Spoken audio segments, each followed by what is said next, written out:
more music talk in your life? Then you should be listening to Record Store Society, a music talk show podcast on the iHeartRadio network. Record Store Society is a virtual trip to your local record store, hosted by me, Tara Davies. And me, Seth Nicholas Johnson. Every Friday, you'll find Seth and I behind the counter at your favorite record store, dispensing recommendations, making lists, and talking to our customers about anything and everything music-related. So listen to Record Store Society on the iHeartRadio app, Apple Podcasts, or wherever you get your podcasts. Hi, I'm Megan Gailey. And I'm CJ Toledano.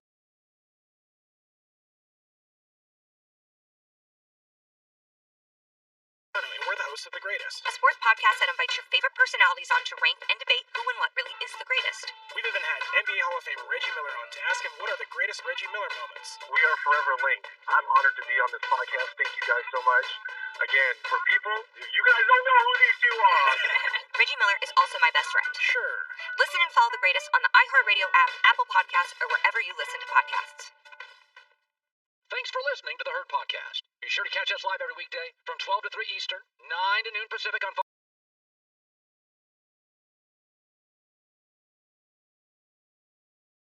Sports Radio and FS1. Find your local station for the Herd at foxsportsradio.com or stream us live every day on the iHeartRadio app by searching Herd.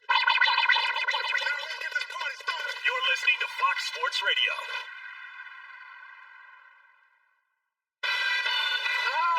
Here we go.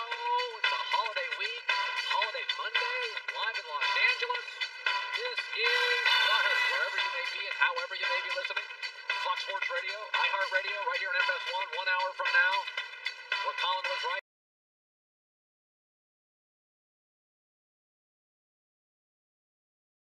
Where Colin was wrong, yes. I had a little ski accident. I've got a busted up rib. No big deal. Searing pain. Don't want to talk about it. Joy Taylor, how are you? I'm great. So other than the rib incident, you had a good Christmas? Had a good Christmas. A lot of kids, a lot of skiing, a lot of falling, a lot of food, and that's kind of where we are on a Monday. So it's all kind of getting sorted out today. I'm not a big award person, you know that. We don't talk about that much, but I do think most valuable player in the NFL is worthy of discussion. I think it's Aaron Rodgers. Let's stop arguing. Mahomes, frankly, is not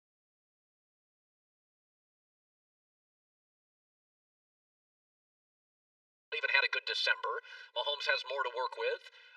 Aaron deserves the MVP. He's been absolutely magnificent. But Aaron's not the one who really won last night. Aaron wins all the time. He's good looking. He's rich. He's got a Super Bowl. Aaron's life, he wakes up, he's winning. Who won last night was the Green Bay front office. Think about it. They draft Jordan Love, and they said, many reports, well documented, it was to push Aaron Rodgers. Oh, he said his best season ever. They draft A.J. Dillon, because their two backs are going to be free agents. We all questioned it. Oh, he was really good last night. You watch him and you think,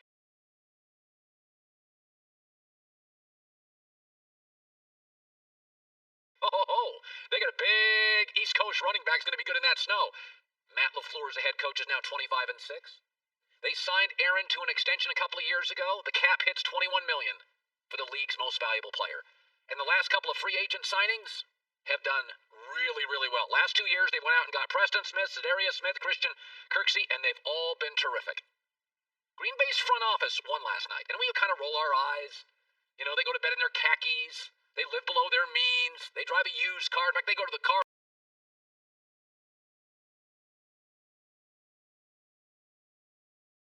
lot and they buy a used car. And they don't spend their money, and they work hard, and there's that small town feel and ethos. And this morning they were right. They got the coach right. They got the quarterback contract right. They don't go big in free agency, but they go smart. The draft picks look like they work. We argued all offseason. I certainly did. I said, this is the fighter that you put in the octagon. He's got no interest in taking a shot. Last night they faced one of the NFL's most physical teams, and they ran the football. And they stopped the run. And they played great. This morning, the front office of Green Bay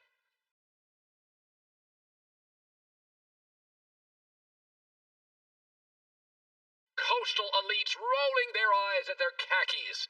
They were right. Coach is right. Quarterback contract right. Second round pick is right. Free agent dabbling's right. They were right. And by the way, they're not overly reliant on Aaron Rodgers. What? What are you saying? He's only 12th in attempts. So in the offseason, they got Jordan Love to kind of push Aaron, and they wanted to be more physical, meaning they saw what San Francisco did to him. They didn't want to be reliant on Aaron throwing 45, 50.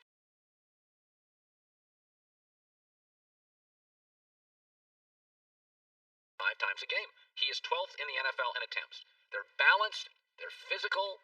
This morning they look smart, and they're absolutely, for all the eye rollers, and I'm one of them, check, check, check, check, check. They're one of a handful of teams that should win the Super Bowl, and it's going to go through Lambeau. And it's been remarkable through the years how few times Aaron Rodgers and Brett Favre get home playoff games. They should play him every year, right? Congratulations. Here's Aaron feeling himself, and he deserves it. We had an opportunity to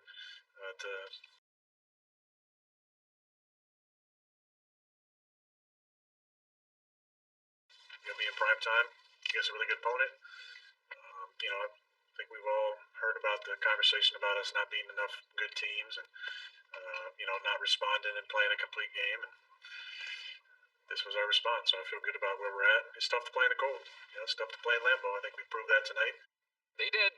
They got it right. The draft picks, the free agents, the quarterback contract, the head coach, the front office, keep wearing those khakis to bed. You were right. The critics, myself included, were wrong. I want to talk about Baker Mayfield. Oh, you knew I would.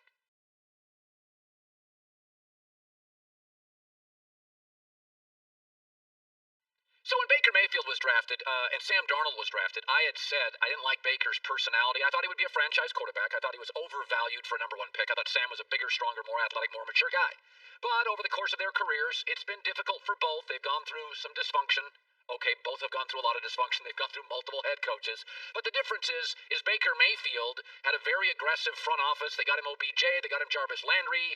They've gone out and got him really good offensive linemen. They have spent money, and mostly on offense. They don't spend money on the back end of their defense.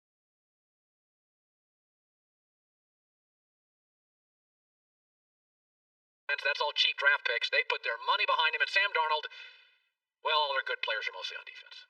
And many of you have said, Colin, you were wrong. Sam Darnold is just no good and Baker's great. Well, isn't it interesting? What happened to Baker Mayfield yesterday? Oh, nothing. What happened to Baker Mayfield yesterday was Sam Darnold's reality for 3 years. Oh, the Cleveland offensive line went from the best graded offensive line in the NFL to missing 2 of its best starters. It was just average. The running game, like Sam Darnold, he didn't have any. Why?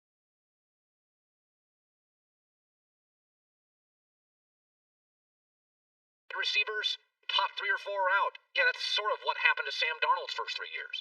Sam Darnold's career has been no run game, bottom 5 offensive line, and a wide receiving core that's hurt, COVID, can't play, missing in action, no show. That's what Cleveland was yesterday.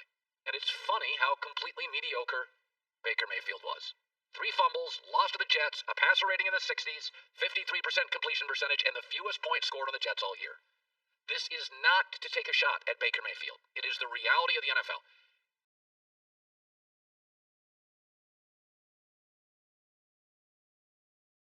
There are, and I really believe this, there are only 2 quarterbacks in the NFL, maybe 3, that can carry a bunch of meh. Aaron Rodgers, Russell Wilson, and I still think Tom Brady can do it on some Sundays. What about Deshaun Watson? He's 4-11. I mean, that's what he is right now. Well, what about Mahomes? What about him? He's had a bad December with a loaded roster and the smartest offensive coach in the game. What about Drew Brees? Can't throw over the top. What about Big Ben? Did you watch Sunday? Outside of Aaron Rodgers and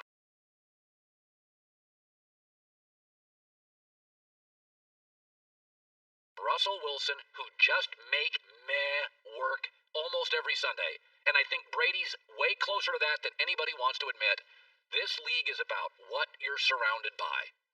Justin Herbert can't mostly overcome a coach who's solid but not special. Baker yesterday, or Sam most of his career, can't overcome a bad receiving core and an offensive line missing 2 of its best players. Deshaun Watson can't save his team every Sunday. At some point you need help. There's about 3 to 4 guys in the world that are great at quarterback.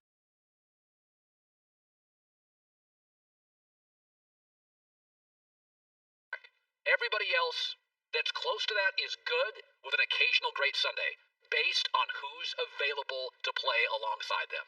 What happened to Baker yesterday was nothing. It's what's known as Sam Darnold's reality. One of them has had really nice help. One's had none. Yesterday, it was actually Sam who had the healthier receiving core and the better defense. And actually, I thought the better play calling. Why did Baker throw it so many times? Here's Baker after. Plain and simple, I failed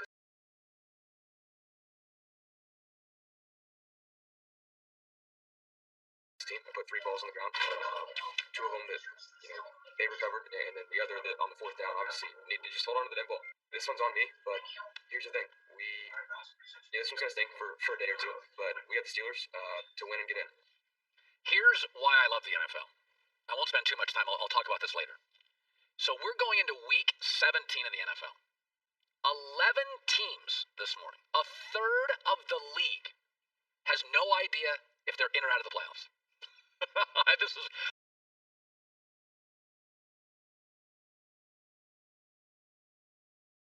only one team in the NFL this morning, as far as I can tell. Kansas City knows exactly they have a bye. It's the gift that keeps on giving. You have very few teams, and I'll get into this next hour, that I think can win a Super Bowl. I think it's down to 5. I think there's 9 teams with the potential to win 1 playoff game, Baltimore maybe 2. But just think about this. We go through this entire season. It's been, the weather, you start in September and it's 85 degrees, 90 degrees of the game. You're battling COVID. You get your byes. You have injuries. We go to week 17.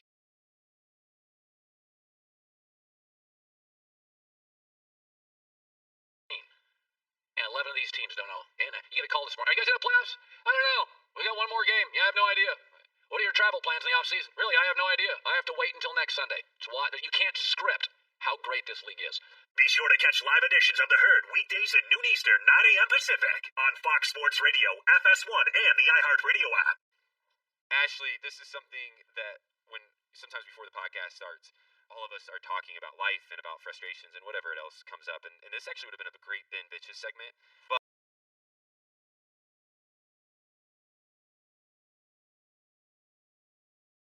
I really dislike how often, like my favorite shirt, it's like a navy blue golf shirt, it's now fading out after washing it, just a few times, really. Ugh, that is so freaking annoying. I know, I have one of my favorite Syracuse sweatshirts that if I had OxyClean beforehand, before I got it, and I was using it in the laundry, I would have been able to preserve the sweatshirt, but now it's like, the Syracuse is gone. So, have you ever been frustrated about your favorite dark clothes losing that deep and rich color like Ashley and I have? Ugh, it's the worst. Well, OxyClean Dark Protect removes stains and helps prevent fading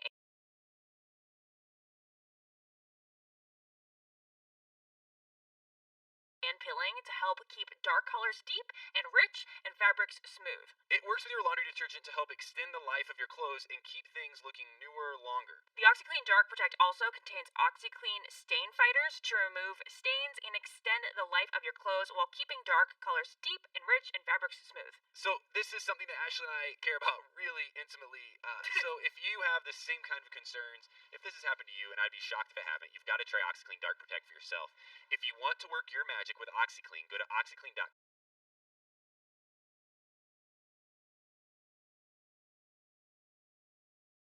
Have you ever tossed a shirt because of the stain you just couldn't get out no matter what? Yes. Yes. Very few things stain harder than cranberry sauce. Like, cranberry sauce really does some damage on your nice clothes that you wear for the holidays. But if that is a problem that you have had in your life during the holidays or really any time, OxyClean Versatile Stain Remover is the go-to product for tough stains on laundry and almost any other surface in your home. OxyClean can save items that you thought were ruined and heading for the trash, and it can also be added to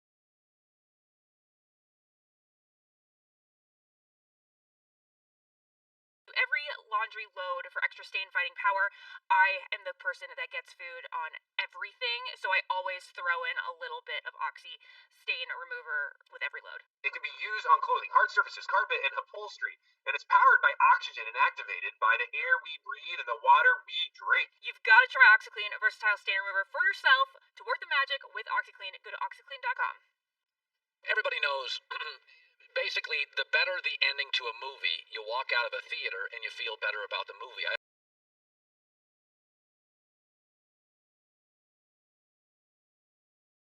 always felt that Usual Suspects was an average movie with a great last 12 minutes.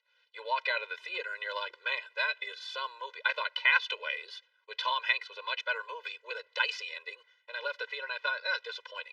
How something ends kind of changes history. The old joke, you can have a good 3 or 4 opening minutes on a date and the last 10 minutes are okay, you get a second date. Like, don't blow the beginning of the end.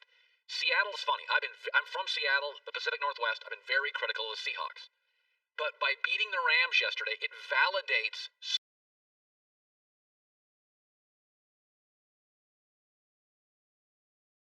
so many of the things they've done. The NFL's all young, hotshot coaches. Kyle Shanahan, Sean McVay, Cliff Kingsbury.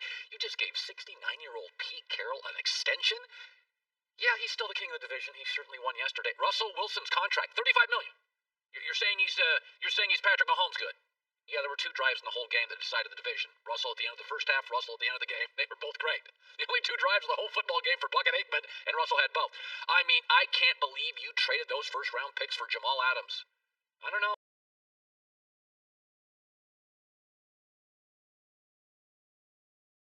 I watched yesterday. He's like really important. Carlos Dunlap is unhappy in Cincinnati. Last thing you need is an unhappy Bengal on your team.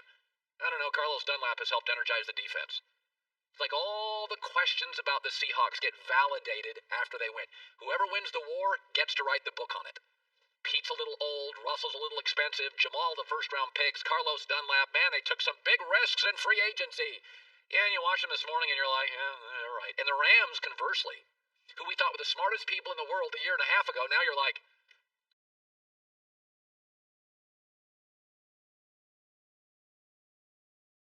what do you do with that Goff contract? Man, they are wasting that defense. They don't have another first-round pick to solve their issues again. I don't want to overvalue it because the Rams play, I think it's Arizona next week. They're going to win that football game. They're going to get into the playoffs. But sometimes a game, we call it overreaction Monday. You come into the NFL and you feel like, a win makes everything right and a loss ruins everything. And the Rams and the Seahawks, they're still fairly even football teams. Rams have had their way a few times against the Seahawks. I thought the Rams would win this weekend. They were off a humiliating loss. But for all the Seattle criticisms,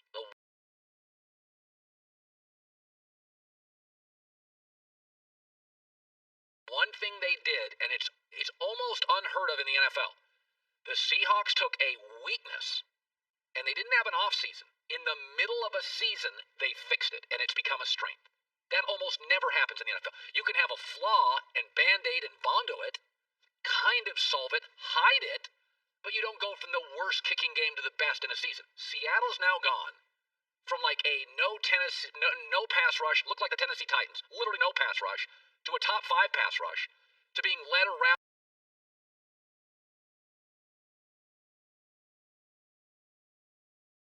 by Russ Wilson in the first 6 to 8 weeks of the season, now being carried by the defense. Here was Jamal Adams after the W. For everybody out there, they got to start putting respect on this defense's name because this defense is playing lights out. And to me, we're the best defense in the league. And you can quote that, you can do what you want to do with it. But at the end of the day, I believe in these guys. I believe in this coaching staff. Yeah.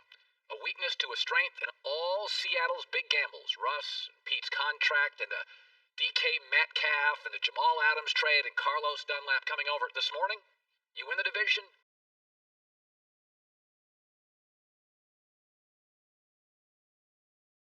You write a book about it. Joy Taylor with the news. Turn on the news. This is the Herd Line News. Well, the Steelers won their division. They looked to be on their way to a 4th straight loss for a moment. They were down for a moment. 17 points for a moment. For 2 hours. For a moment.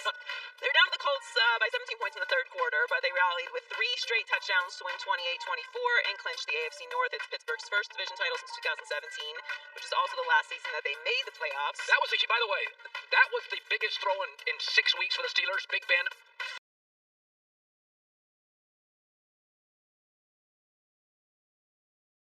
finally threw the ball down the field, and it was that play where I thought, okay, finally, 6 weeks, no deep balls. That was the whole point of the game to me. Like, this is what they've been struggling to be able to do, despite the fact that they have these receivers. They can't get the running game going because nobody respects their game down the field. And so they hit that first one, and hit it. And then they went, and it was almost like that ignited this belief that let's go over the top.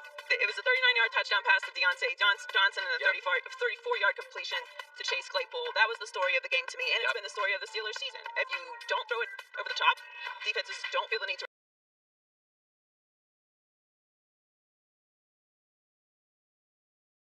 respect that.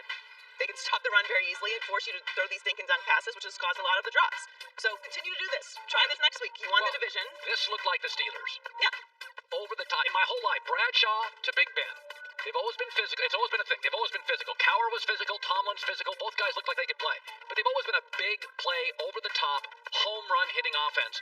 And for like 11 weeks, 12 weeks, 13 weeks, they weren't. And people say, you've been ripping the Steelers. Well, their second half is what I saw early in the year when we bought into them in like September.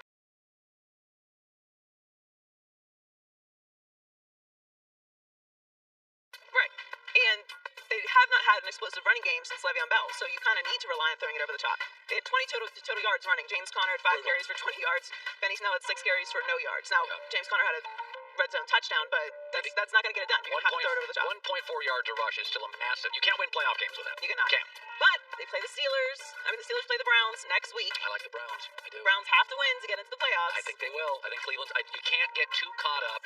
They're going to have their receivers back. Hey, listen, Cleveland's a good team off a humiliating loss. Baker will play well.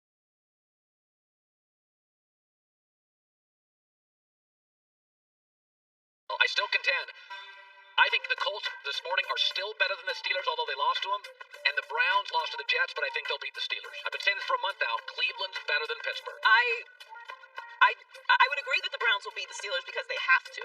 So they're playing for more. The Steelers have won the division. Obviously, they want to continue to win going into the playoffs, but the Browns have to win this game. I don't think the Colts are better than the Steelers, though. I think the Colts are very inconsistent, and Phil Rivers has massive limitations. So Tom Brady led the Bucs to a huge 47-7 win over the Lions.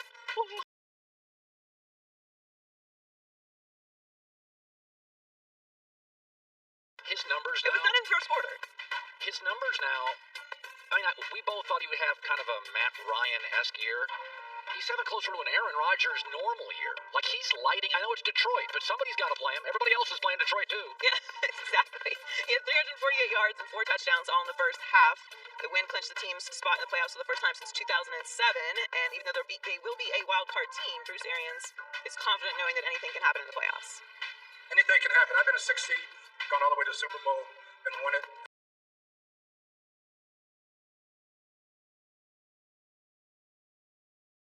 Right here in this stadium, and so anything's possible. And now that we're in a dance, we got to see what next week brings and where we're going. They'll clinch the 5 seed with a win against the Falcons next week. They have. They would also get the 5 seed if the Rams lose to the Cardinals. They've also, I think, found a little bit of an identity. They're going back heavy to Mike Evans, which is really, they don't have Rojo, but I think the story of this year has been kind of a lack of an identity offensively, where there's a lot of disparate parts and nobody knows how they fit. It does feel like Mike Evans is their one, then they go to AB, then Godwin, then Gronk.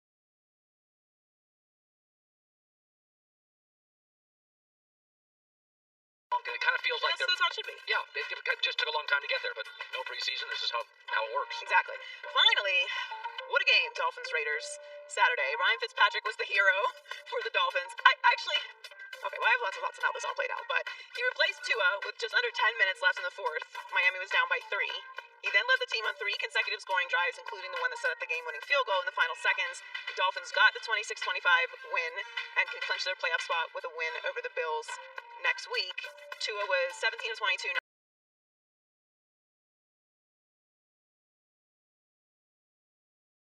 94 yards, 1 touchdown before Fitzpatrick came in and went 9 for 13, 182 yards and a touchdown. And Brian Flores did say that Tua will be the starting quarterback next week, and the Raiders are now officially eliminated. Now, I know everyone is having a lot of mixed reactions to what Flores did here. Is it good for Tua? Should they stick with Fitzpatrick? What does this all really mean? To me, as a Dolphins fan, I can objectively say I think the Raiders lost this game. This wasn't about Fitzpatrick, who came in and did a great job, right? And it was a good move by Flores. Yeah. But if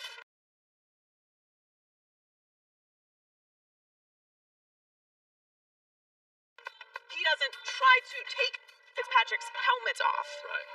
we're not talking about this game the same way. Well, there's also the worst pass interference call. In a weekend of bad PI calls, there was a call against the Dolphins secondary, pass interference. That was an egregiously bad call. If that doesn't happen, Gruden isn't getting criticized this morning. He's not in the same place. The Dolphins won that game. A horrible officiating call gave the Raiders a chance to win. But when that game was over, I felt like the better team won. I did. Yes, I the did, more but resourceful. I don't want to overreact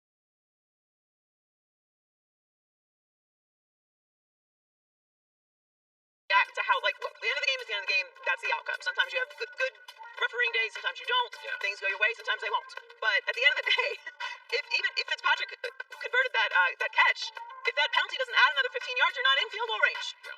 So I'm not going to overreact to what happened there. Fitzpatrick should not be the starter. It's still to his team.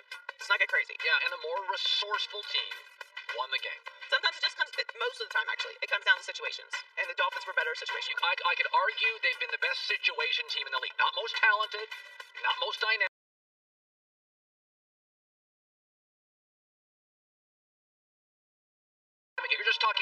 situational football. They're as good as anybody. It's a very New England feeling where you lose and you're like, on the flight home, we have better players than them. How is that working out? I mean, that comes down to preparation. Yep. Joy with the news. Well, that's the news. And thanks for stopping by. The Herd Lie News. Michael Vick, 13 NFL seasons, 4-time Pro Bowler, joining us now, brought to you by Mercedes-Benz. So, what do you make of the Packers? I had my questions about their physicality. They're a little bit of a front runner. They're a finesse fighter. Last night, snow, Titans. I mean, my takeaway was they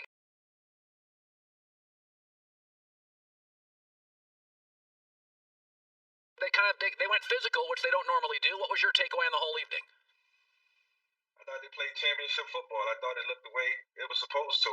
The Green Bay Packers last year was plagued by run defense, and I thought they were stout last night. I thought that was their biggest test coming to the 2020 season. Can they stop the run? And I think they did a great job. And they do a lot of great things well. They do, they pass the football. They can run it. They got great defensive backs. So I think they have a very complete team, and they rush the passer well. So, it was all about can they stop the run, and the ultimate test was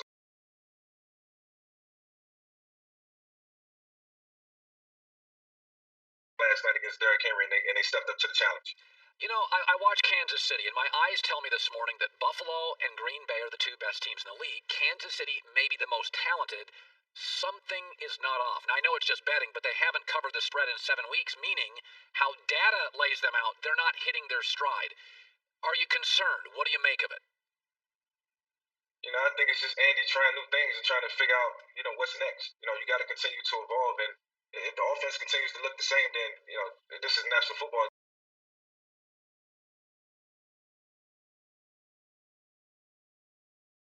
League. The team's going to pick up on that, and then the game's going to get harder. I think Andy is trying to, go in a different direction with the offense, trying to, find new concepts and what works. And this is the time to try it. You don't want to do it in the postseason. You want to do it, at some point in the season where you can see exactly what you have and what you can get away with, and then you mesh that with everything else.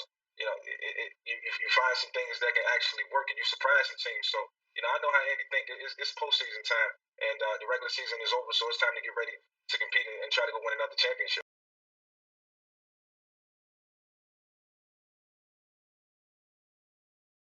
There's going to be a lot of talk today about Brian Flores benching Tua. First of all, he's young.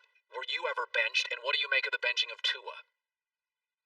Yeah, I went through the same situation my rookie year with Doug Johnson and Dan Reeves, and I didn't like it, but I had to appreciate it and accept it because I was a rookie. And to have a veteran in front of you who can relieve you when you're struggling, it's something to have some sort of gratification for, into a sense. And he's a humble young man. He gets it. Next year, Brian Flores won't do this to Tua.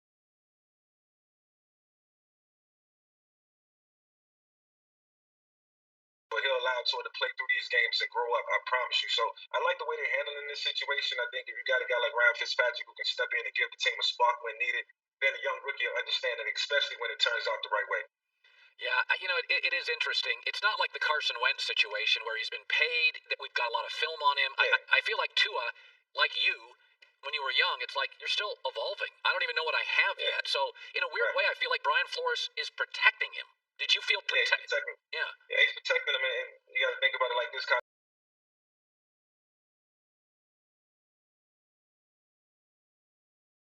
He's still learning on the job too. He didn't have any preseason, any OTAs, any training camp. He didn't get to go out there and throw interceptions and learn from it or make mistakes and trial and error. He didn't have that period, so he's getting it all on the fly. So that's why I say Ryan Fitzpatrick and his presence right now is invaluable to this team, and Brian Flores knows that. A team that fascinates me, and I don't know exactly why this is, but in baseball you talk about stats. In football, it's always been about win games. Lamar Jackson, I think he's like 26-4 against everybody not named the Chiefs. He just keeps winning. I think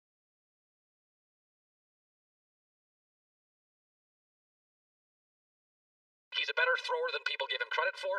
He's not John Elway. It's not beautiful. He doesn't throw it. But I keep watching him this weekend, and I'm like, oh, I would not want to play the... You know what the Ravens remind me of, Mike? They remind me of the Titans last year, the team that beat them. They have an identity. We doubt their quarterback. They got a smart coach. They can play physical football. Like, what do you make of the Ravens right now and Lamar's play, who you know, in the last month? Well, first of all, yesterday I thought Lamar did a great job of passing from the pocket. I think Terry Bradshaw pointed that out specifically yesterday.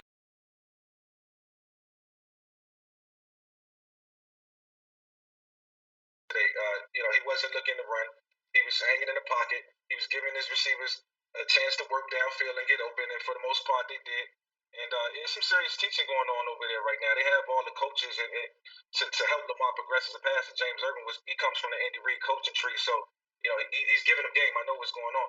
So it's time. The involvement is happening right now. It has to happen on the fly.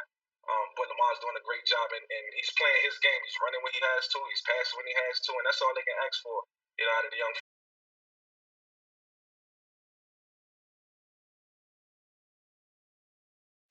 Yeah, he has had a great. He's outplayed Patrick Mahomes in the last month. Look up the numbers. He's leaving nothing on the table. Lamar, he's as good as they come. Yeah, he is as good as they come. Yeah, Lamar's playing great football right now. So yesterday, just kind of a mess for Baker Mayfield. How'd it land for you? What'd you make of it? Yeah, yesterday it kind of illustrated you can't put it in the hands of Baker Mayfield. Baker is the quarterback that needs people around him. He needs help, and that's not a bad thing. That's a good thing. That's something that he should embrace. And I think yesterday it showed. He can't be the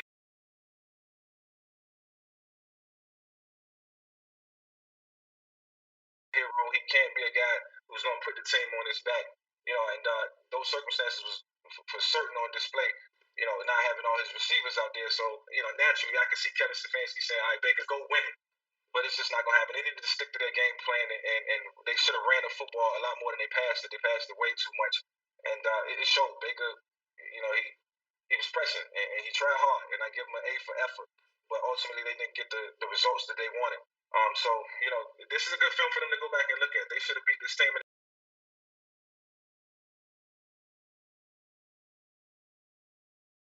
The Jets, they had everything to gain and nothing to lose. So, it's a tough situation to be in for Baker. Finally, I don't see the Dallas Cowboys. They may win the division. I don't see them as a team that could win a playoff game. But there is something to be said that they're ending the season, and there's a sense that, okay, we get Dak back, and there's optimism. Go back to your career. Even on your average teams, did a good December matter? Did winning down the stretch matter at all? Let me tell you, Colin, in 2011, we was 4-8. I was coming off a rib injury, and we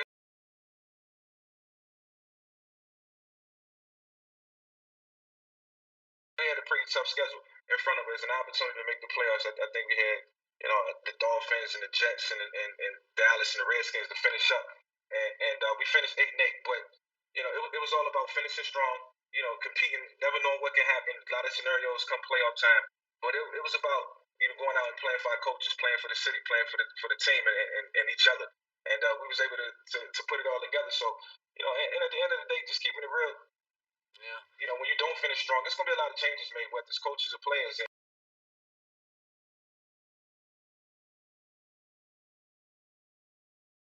you have to acknowledge that, and it's a real thing. So, you have to play some of your best football in December for a lot of different reasons.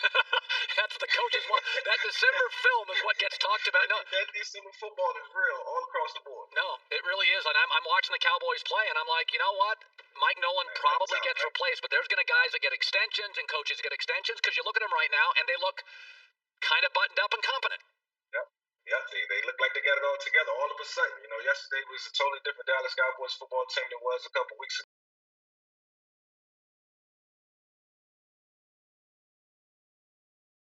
And I'm looking at it like where they come from, but better late than never. And it's good for the game of football to see teams bounce back the way the Cowboys did this year, and still have an opportunity to compete. Like you said, I don't think they win a playoff game, but they make it. If they make it, it'll be a great accomplishment. Michael Vick, 13 years, 4-time Pro Bowler. Good talking to you, buddy. Thanks, Colin. Be sure to catch live editions of The Herd weekdays at noon Eastern, 9 a.m. Pacific. Hey guys, this is Ashley I with the Almost Famous podcast. We had such a fun episode this week thanks to OxyClean with some of your favorites from Bachelor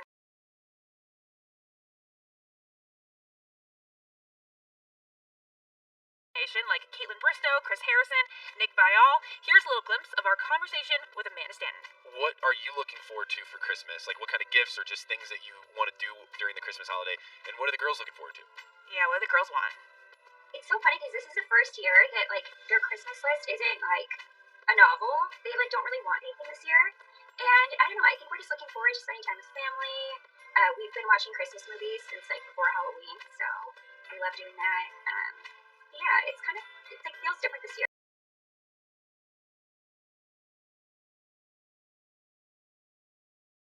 It's very low key, but we're enjoying it. We love her so much, and big thanks to OxyClean for making this happen. Make sure to stock up on your OxyClean so you have something to help clean up those red wine stains you're bound to get over Christmas. Get your OxyClean, work your magic.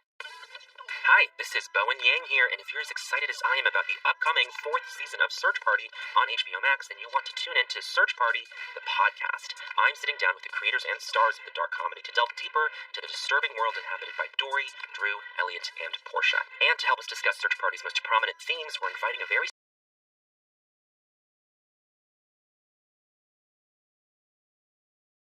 special celebrity fan to join each chat. Folks like Paul Scheer, Vanessa Bayer, Busy Phillips, Taryn Killam, and Carrie Brownstein, among many others. I couldn't be more excited to talk with these folks about one of my favorite shows on TV. So join us as we review classic moments, share behind-the-scenes anecdotes, and analyze the complex characters and unpredictable plot lines that make the series oh so much fun. Search Party Season 4 comes to HBO Max on January 14th, with Seasons 1 through 3 available now. Meanwhile, subscribe and listen to Search Party, the podcast, on the iHeartRadio app, Apple Podcasts, or wherever you get your podcasts.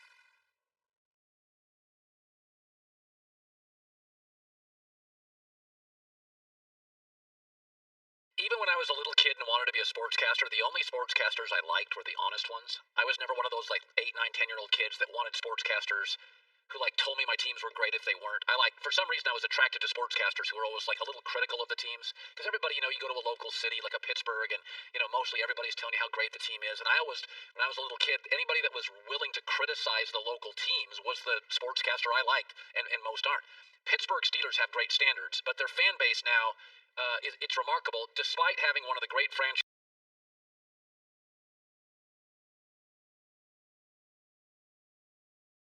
in league history, they want to be told how great their team is when they're not great. Yesterday didn't prove anything. You were outplayed for 60-70% of the game.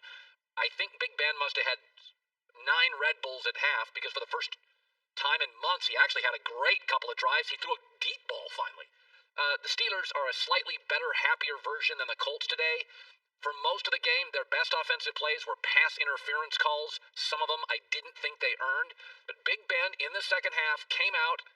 Whatever he did at half,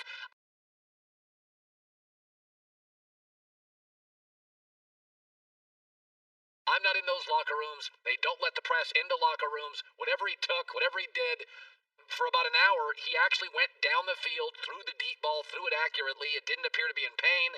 Was willing to get, hit, hold the ball a little longer, and they deserve that. They still average 1.4 yards a carry. They still have multiple losses on their defense. These are the same teams.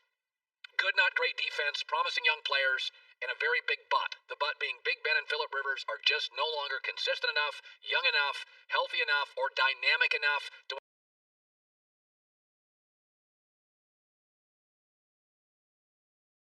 win multiple playoff games. I don't think yesterday really solved anything. I just think whatever happened at half, Big Ben came out and said, I'm going to throw the ball deep. And he had not. He didn't in the first half. He didn't in the last month. But yeah, I kept watching this game and thinking, who would really help both these teams? Carson Wentz. That's what I kept saying. I kept thinking, once Phillip Rivers got off the first half script and you need him to ad-lib, you're done. He can't do that. Big Ben actually can still do it, but just not frequently enough to eventually beat a Kansas City, a Green Bay, a Seattle, a Saints.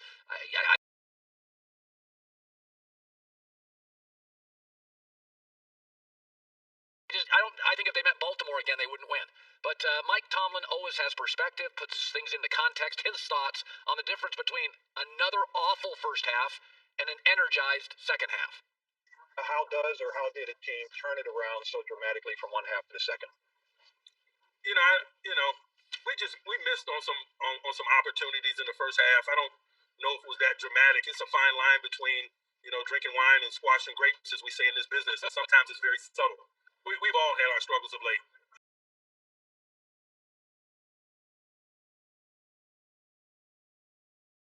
And so none of us are removed from that. This is a fighter's business. This is a competitor's business, and I expect all to compete and to smile in the face of adversity. Hey, listen, right now, Cleveland isn't feeling good about themselves. Pittsburgh is. Baltimore really is. I still think Baltimore right now is the best team in the division. I think they beat Pittsburgh tomorrow. I think they're playing the best football. I think Baltimore is what I thought they would be. I think Baltimore is a handful. They're the best team in the division, and they may not even make the playoffs. They do control their destiny. So Pittsburgh, to me this morning, is a slightly happier version of the Colts.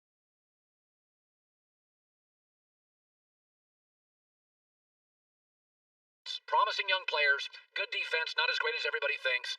That looked like two old heavyweights circling the ring. Both could take a punch. Neither could consistently land any. They're just not dynamic enough. One of the things I love about the NFL, and there's fewer games, so the games mean more. So when you watch a game, I sit there every Sunday. I told a buddy of mine watching. He has a setup in his house with 3 or 4 TVs, and I told him yesterday, nothing better to me than Sunday afternoons. I just love them.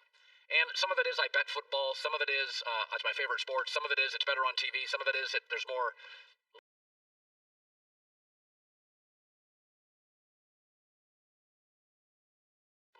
Scarcity. There's fewer games. They matter more. But I think after watching this entire season, I think there are 5 teams that can win the Super Bowl. This morning, there are 5 teams that can win the Super Bowl. Buffalo, Kansas City, Seattle, the Saints, and Green Bay. They can win the Super Bowl. I think there's 9 teams that can win a playoff game. Baltimore, Cleveland, Pittsburgh, Indy, Rams, Chicago, Tennessee, Miami, Tampa Bay. But they've got inconsistency or a hole or a liability. I don't see them as multiple playoff winning teams. For the record, let's go back to the 5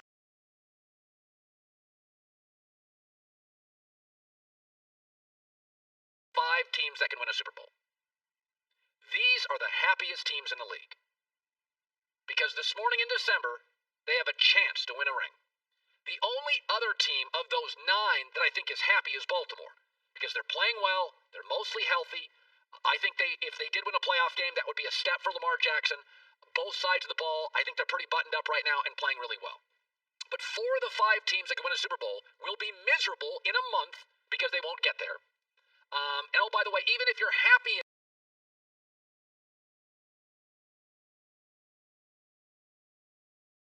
in this league, San Francisco last year, 1 incomplete pass in the 4th quarter, and you're miserable again. Kansas City has won 23 of 24 games. Inside the building, there's slight panic that they're playing really bad red zone defense and offensively leaving a lot of meat on the bone. 11 teams in the NFL this morning do not know if they're in or out of the playoffs. Week 17 coming up. The happiest place in the NFL right now is probably Buffalo, where they believe they've got an A-plus young coach and an A-plus quarterback, but if they lose as favorites to the Patriots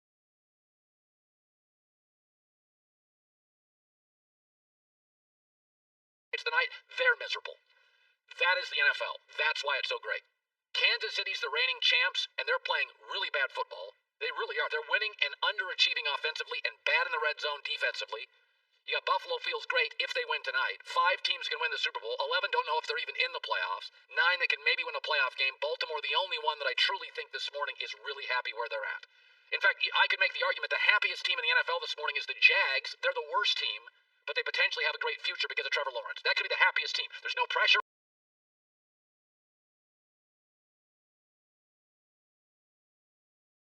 on them. They're getting Trevor Lawrence. They're probably getting a new coach. The Jags are feeling right now it's like a little Christmas present early. But this game just offers so much intensity. It is so tough. It is so competitive. It is so intense that you're briefly happy. You can't script drama better than this. You're just briefly happy for very small moments. Here we go into Week 17. And again, I think there's 5 teams that can win the Super Bowl. That's it. I don't think Tampa can. They haven't been able to beat good teams this year. They just crush bad teams. Tennessee doesn't have a pass rush. The Colts and the Steelers aren't consistent enough at quarterback.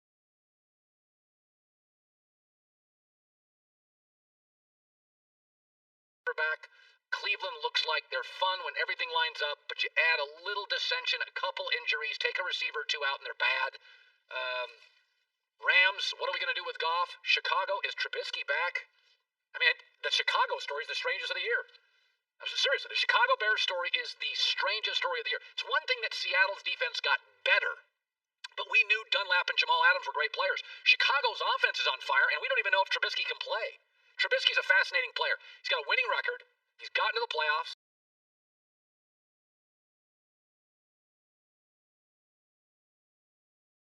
He's now maybe on the first or second hottest team in the NFL. And a month ago, we thought he was a bust, and they were going to fire the head coach, get rid of the quarterback. GM was in trouble. I don't even know what Chicago is. I have no idea what Chicago is. I'm not sure Chicago knows what Chicago is. It's a Monday. It's the Herd. Back for Hour 2 next. There is a Hindi phrase I love. Kuch bhi ho sakta hai. It means anything can happen. And from my own experience, I know it's true. I am actor Anupam Kher. You might know me from Silver Linings Playbook or one of my Bollywood films. But in my podcast, Anupam Cares, I wanted to share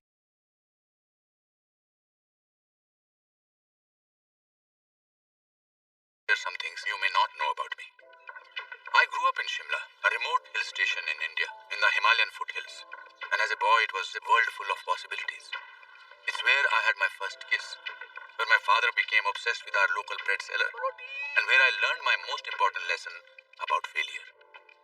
I will also be bringing you stories of untold heroes from around the world to lift our spirits. After all, it's the stories we tell ourselves that shape how we live, the good, the bad, and the surprising. But let's focus on the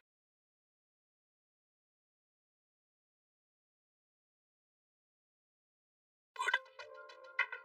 Find Anupam Cares on the iHeartRadio app, Apple Podcasts, or wherever you get your podcasts. That's ANUPAM, Anupam Cares. You already know that The Challenge is the most heart-pounding competition show on television.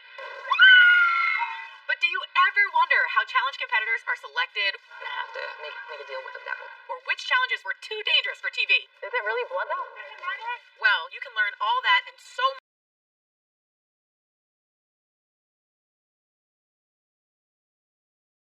much more on MTV's official Challenge podcast. Hosted by none other than me, your girl Tori, and me, Anissa. We're giving you the inside scoop on the brand new season of The Challenge from two people who live through all the chaos, insanity, and the drama. Plus, we're going to be interviewing producers, other challengers, and maybe even the occasional superfan. Which means you're going to hear things on this podcast that you will not hear anywhere else. Let's go, baby. Listen to MTV's official Challenge podcast on the iHeartRadio app, Apple Podcasts, or wherever you get your podcasts.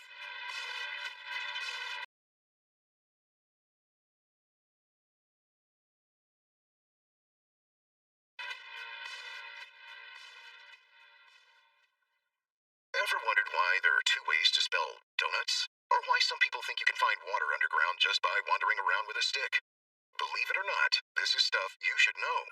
You Know the podcast with over 1 billion listens. It's now for your eyes, so you can read it. Stuff You Should Know, an incomplete compendium of mostly interesting things, covers everything from the origin of the Murphy bed to why people get lost. Become the most interesting person you know now at StuffYouShouldKnow.com or wherever books are sold.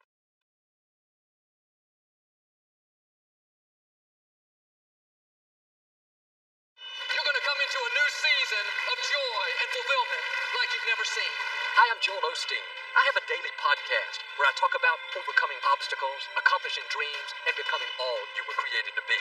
You may have had some disappointments in the past, but this is a new day. Keep feeding your hopes, feeding your dreams. Use your energy to feed your destiny. Listen to the Joel Osteen Daily Podcast on the iHeartRadio app or wherever you get your podcasts. Thanks for listening to the Herd Podcast. Be sure to catch us live every weekday from 12 to 3 Eastern, 9 to noon Pacific on Fox Sports Radio and FM.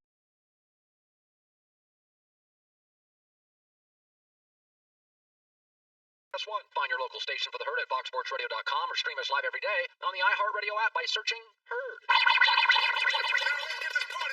You're listening to Fox Sports Radio.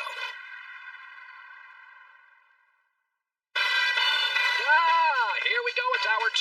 Holiday week, really. Many of you home. Thanks for joining us. It's the Herd, wherever you may be and however you may be listening. Fox Sports Radio, iHeartRadio, and FS1. You worked all last week. Yes, it is. So are you taking any days off this week? No.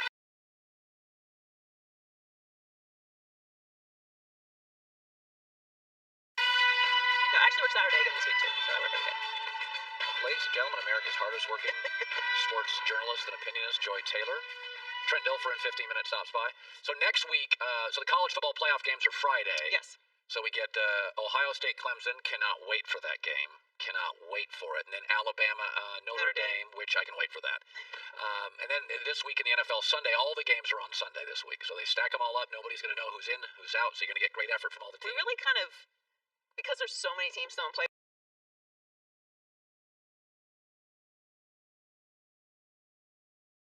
we have like a bonus playoff weekend. That's what it feels like. Because a lot of these games, like the winner goes in and the loser goes home. Well, usually in sports, we have too many playoff teams. Like you watch the NBA or baseball, you're like, that's not a playoff team. In the NFL, they added a playoff team for both the AFC and the NFC, and I could argue we're shortchanging somebody. If Baltimore doesn't make the playoffs, it is the best team I've ever seen in my life not make the playoffs. Right now, they have a top 10 defense. They have a Hall of Fame coach. They're the number 1 rushing team. They're great on third down. In the last month, Lamar Jackson's the hottest quarterback in the league, not named Aaron Rodgers. They may not make the playoffs.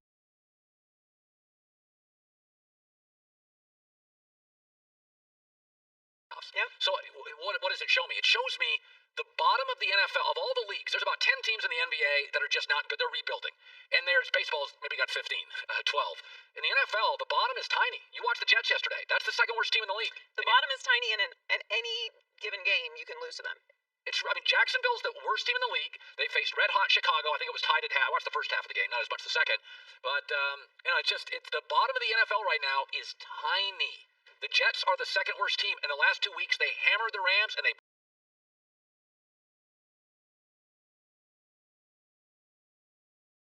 beat the Browns. You can argue it's the most competitive league.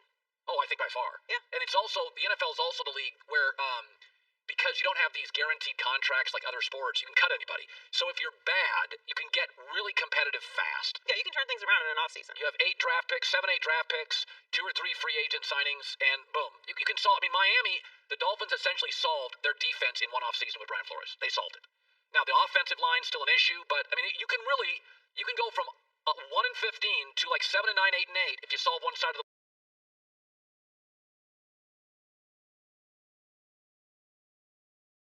ball and you get decent quarterback play. You can't do that in any other league.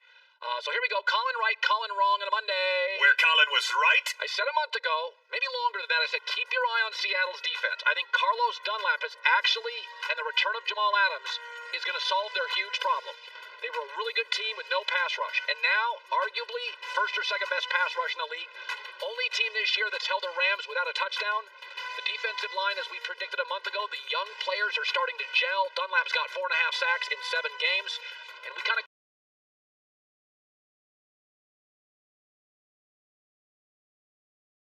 called this. We said, most times you have a real weakness. You can't solve it in season. But we said the Dunlap move, Jamal coming back, and there's a couple of emerging young players. We think that defensive line, they're going to figure this out in season, and they have. Where Colin was wrong. I only did Blazing 4 this week, and I did it on Twitter only, but I've got to own up to it. Jacksonville, Colts, Rams did me wrong. Thank God for the Dallas Cowboys. I'm 38, 39, and 2 on the year, so I need to have a winning week for a winning season. Never had a losing season ever doing Blazing 5. Cross my fingers. Where Colin was right. I said with Tua. I had this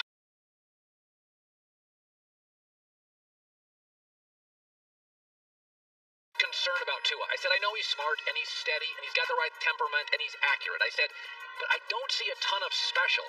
And now he's been benched twice, and I think what worries me most of all, he's last in the league in like yards per attempt or yards per game. He's averaging, he went 3 straight 3 and out against the Raiders after half. You just can't do that. The Raiders are a bad defensive team.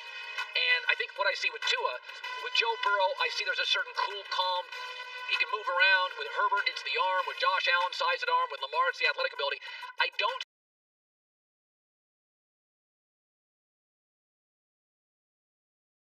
see a lot of special. I just see a grown-up, accurate adult, can handle the NFL. But there is, I'm kind of waiting for the it, and I've yet to see the it. Where Colin was wrong. I thought Tennessee was another physical team that would walk into Lambeau and push the Packers around. And they did not. Derrick Henry was mostly corralled. A.J. Dillon, actually, it was the big Packer back that had 2 touchdowns and 124 yards. I thought they played a game I wasn't sure the Packers were capable of playing, which is, Tennessee just kind of wins ugly.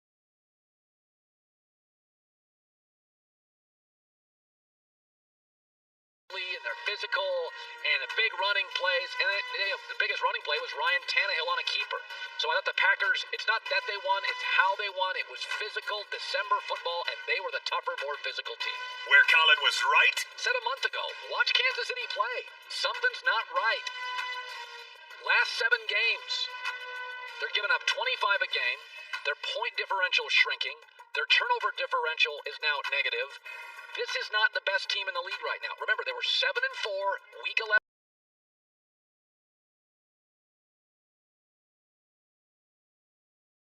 Last year, and then they got hot.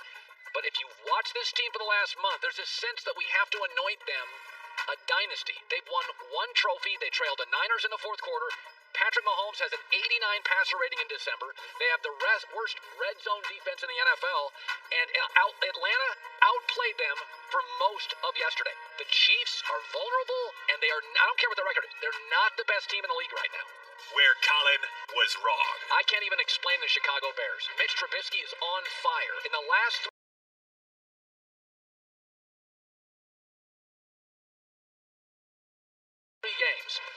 completing 71% of his throws. His quarterback rating is 108. They've scored 36, 33, and 41. And I said a month ago, I'm not sure Matt Nagy makes it through the season. Give the coaching staff credit. They have rebooted it. They're absolutely playing to Mitch Trubisky's strengths, which is short passing, move the pocket, let him roll, let him be athletic. It absolutely can win games in this league. There's a little Jalen Hurts to him, where I don't think he's a great thrower, but he can make plays. He moves the chain.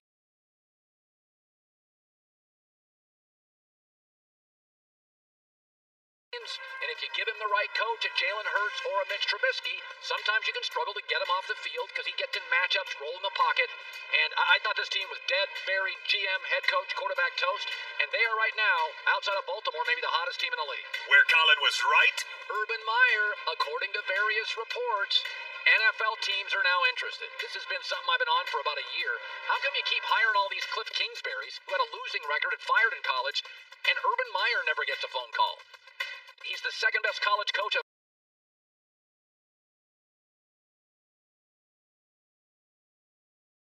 my life behind Nick Saban. Super smart, high functioning, knows personnel really well, and also is an offensive kind of guru that kind of created his own way to see the world offensively.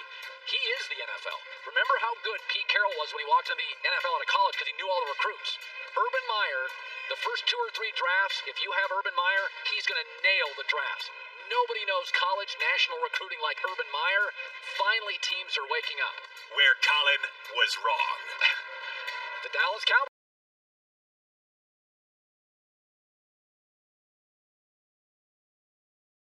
They've won 3 straight. They looked organized. I thought, I've always, Andy Dalton got way too much heat early.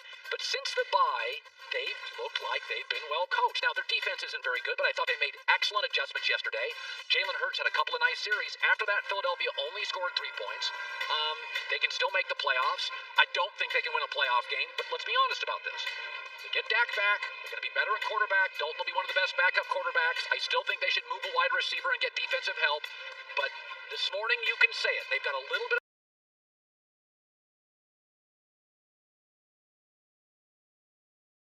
an offensive identity, and it looks as though they're at least capable of making in-game adjustments, which is a start.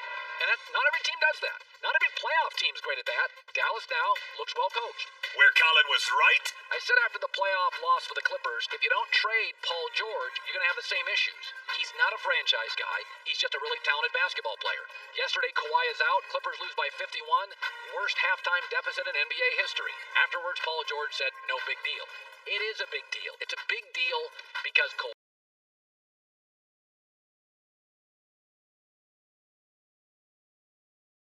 Leonard needs a Robin to his Batman, and once again, Kawhi's out, and you don't have your franchise guy that you're paying franchise money to step up. Paul George is a nice guy, and he's a nice player, but when you pay them that extension, this is what you're going to get. Questions if Kawhi Leonard is not available. Where Colin was wrong. When everybody said Tom Brady was washed, I said, no, he'll probably be Matt Ryan. Yeah, my bad, I was wrong. He's Aaron Rodgers. Tom Brady is going to shatter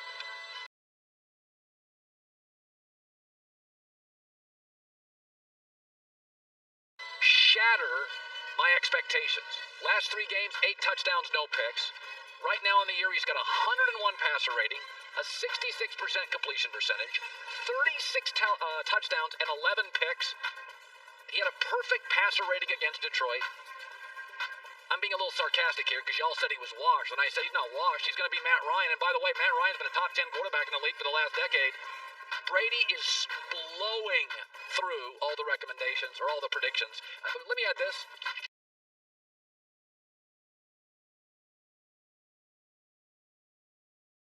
So, a couple of the NFL people I know, like Tannehill's had a very good year, and Aaron's had a great year, and a lot of the veteran quarterbacks, Derek Carr's mostly, he's had a good year, and Brady's having an incredible year.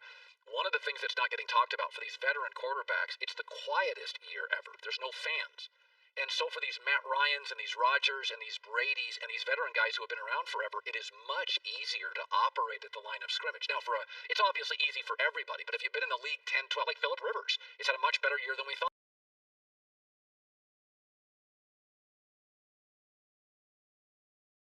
thought. Brady's had a much better year than we thought. That a lot of talk in the NFL is that the lack of crowd noise at these games is such an advantage for veteran quarterbacks. I mean, Ryan Tannehill's putting up, he didn't play well yesterday, he's putting up huge numbers. So some of this is just COVID has a little benefit, and that is nobody in the stands. There are no real road games. You know, it's just veteran quarterback who's seen everything, heard everything, playing in utter silence. It's like practice. Brady looked like against Detroit, practice. That's what he looked like. It was 7-on-7 drills. Trent Dilfer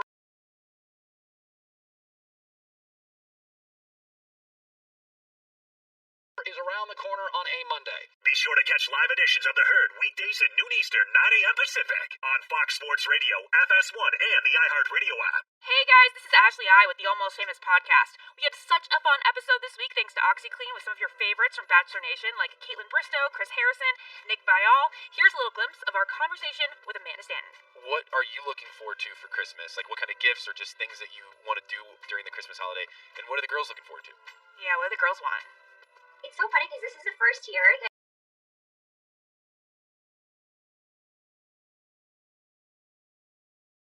like their Christmas list isn't like a novel. They like don't really want anything this year, and I don't know. I think we're just looking forward to spending time with family. We've been watching Christmas movies since like before Halloween, so we love doing that.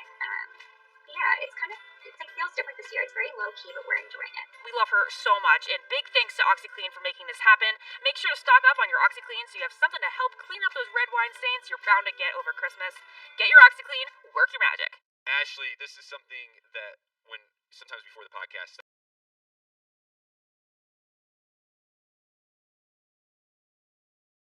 starts, all of us are talking about life and about frustrations and whatever else comes up. And this actually would have been a great Ben Bitches segment. But I really dislike how often, like my favorite shirt, it's like a navy blue golf shirt, it's now fading out after washing it, like just a few times, really. Ugh, that is so freaking annoying. I know, I have one of my favorite Syracuse sweatshirts that if I had OxyClean beforehand, before I got it, and I was using it in the laundry, I would have been able to preserve the sweatshirt, but now it's like the Syracuse is gone. So, have you ever been frustrated about your favorite dark clothes losing that deep and rich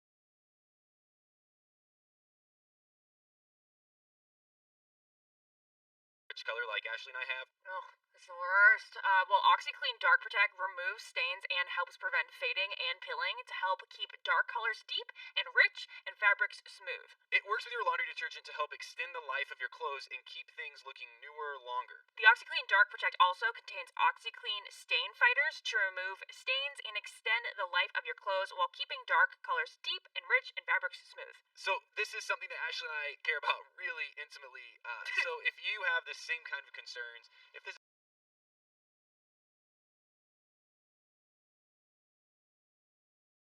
happened to you, and I'd be shocked if it haven't, you've got to try OxyClean Dark Protect for yourself. If you want to work your magic with OxyClean, go to oxyclean.com. Tomorrow, an FS1 Player of the Year frontrunner Luka Garza looks to keep up his historic start to the season as he leads 10th ranked Iowa.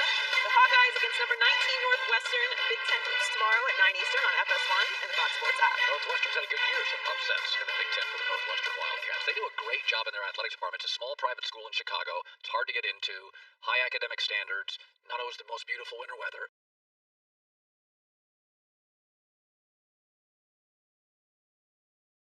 And they just have good football, good basketball. They work their tails off. They're a great story. Trent Dilfer's joining me, 15 years in the NFL, a decade in the a Super Bowl, and a head football coach in Nashville with the Academy. You shaved your beard, by the way. You don't look like a man lost in the mountains anymore, so congratulations on that as you're hanging out in your summer home and your winter home, I guess, in Lake Tahoe. Let me start with the Packers. Sometimes wins are wins, and sometimes they mean more. And I did think in the building, a lot of my eye rolling at the Packers between the draft, the running back in the second round, and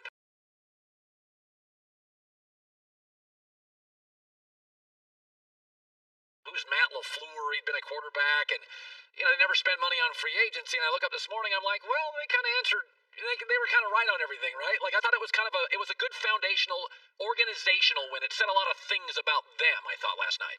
I'd agree with that. I think they won on their terms. They want to get the lead early, protect that defense.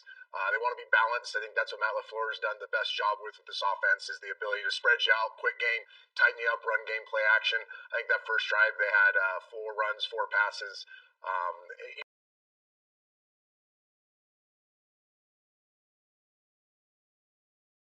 This is a football team that Aaron makes everybody better. And if you put Aaron in a position where he can operate at a high level early on, spread the ball around, have the freedom of a run game to accept the play action pass, they get a couple score lead, and the defense plays better than its talent. I'm still not totally sold on them of finishing this race and winning a Super Bowl because of the defense, but if they can play on their terms like they did last night, then they're going to be tough to beat in Lambeau. It's funny. I was looking up a number this morning on let me look at this real quick. It was Lamar Jackson. And, you told me this years ago, there's a lot of different ways to win in this league. And Lamar Jackson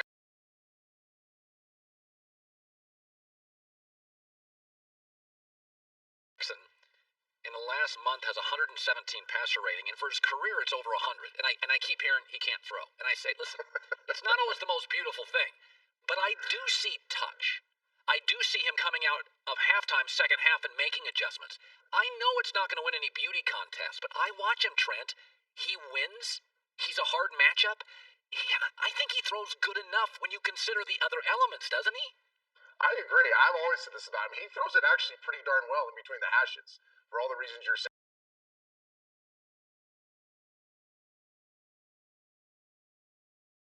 He can change speeds on the ball. He can change trajectory on the ball. He anticipates well in the middle of the football field.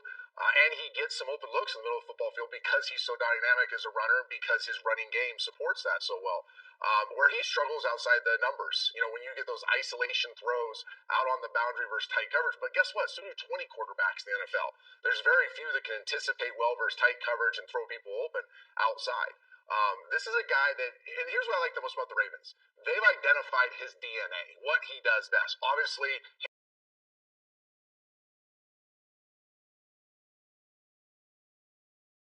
handling a very complex run game, him running the football, him being a threat in the run game, and then him dominating in between the hashes as a passer. They don't try to do anything else. And that's why he's been playing so well the last month or so. I have them as one of the few teams in the NFC that can beat the Chiefs and get to the Super Bowl because they've refound their identity and they're calling plays that Lamar does best. I'm watching the Seahawks-Rams game yesterday, and, I've watched every Rams snap because I'm in Los Angeles. This year we didn't see their preseason games, but their games all kind of look the same. It's a lot of this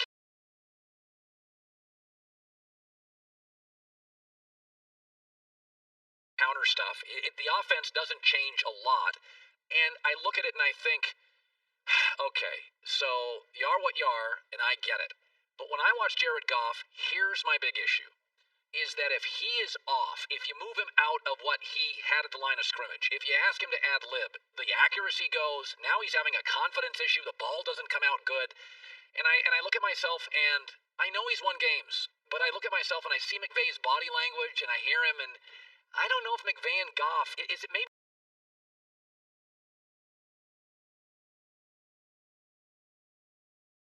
Goff the wrong quarterback for McVay's offense?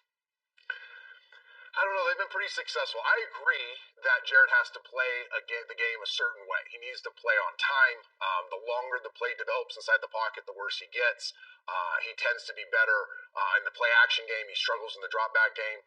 The only thing that doesn't fit completely is they boot so often. They make it in boot. So they change the launch point so often. And Jared's not the most athletic guy. And one of the advantages of changing the launch point and getting outside the pocket is if your receivers aren't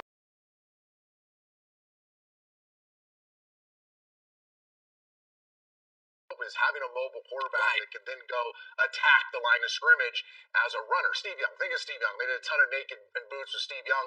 It wasn't there. Boom. He's using his feet and he's getting you 8 to 15 yards of offense. That's the only that's the only fit part that I don't see.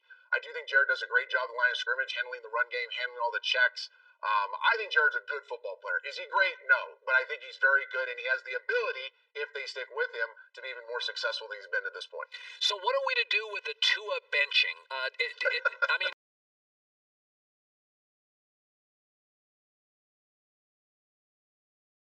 Brian Flores, I guess at some point you're paid to be a therapist when you're a head football coach. What do you make of the benching? What does it mean?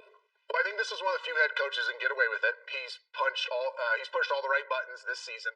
I thought Fitzpatrick said something really interesting. I don't know if this got any carry on media, but in one of his quotes he said, "This is the one coach I can see doing this because he communicates so well Monday through Saturday." And I think that's a big piece of this is what Brian Flores is telling these quarterbacks during the week, how honest he's being with them, the expectations for you to, hey,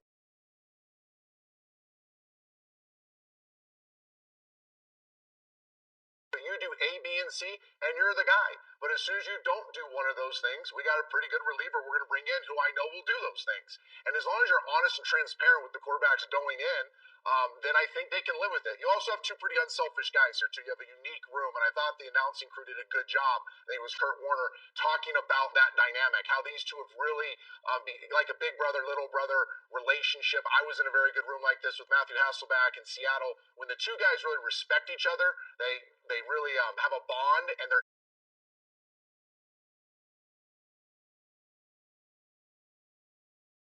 in it for the greater good of the team. They're in for something bigger than themselves. Then I think you can make these decisions. If there is animosity between the two players, if one player is a very selfish player, if he's doing stuff behind the scenes, then you can't do this stuff. So I think Brian Flores has pushed all the right buttons. He's been honest with them, and you have two unique, selfless people you're dealing with. So, we know Kansas City's good, but it's funny. Mahomes' passer rating in December is in the 80s. And, Mike Vick came on earlier and he said, I think Andy's experimenting a little bit, like finding out what they're not good at and finding out what they are.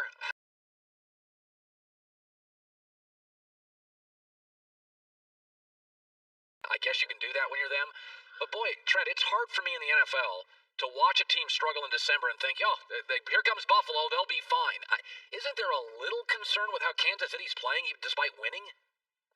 Normally, I would say yes. I think they're an aberration to a certain degree. They're just different than everybody else. Their floor is so much higher than everybody else's. Andy knows they can play C-level, just middling football and still beat people. They played really well defensively. They made plays when they had to. I think the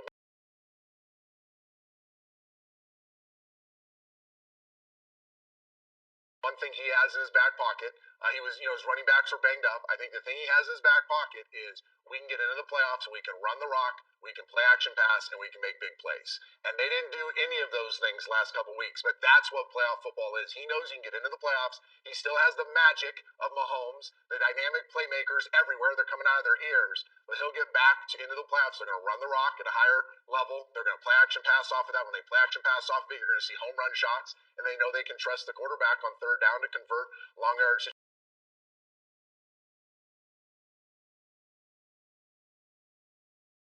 situation and keep drives alive. I still, as bad as they're playing, I agree they're not playing well. I think they're by far the favorite to win the Super Bowl. Finally, you played 14, 15 years in this league, and there's one or two things that are really hard. I said this with Seattle. It's almost impossible to have a weakness and in season make it a strength. Seattle's pass rush, Dunlap, Jamal Adams, good coaching, they've done it. I also think it's hard when you can lose a game but not the locker room. To kind of lose the locker room, have a bye like the Cowboys, come out, and it's like you're limited, but you're not a bad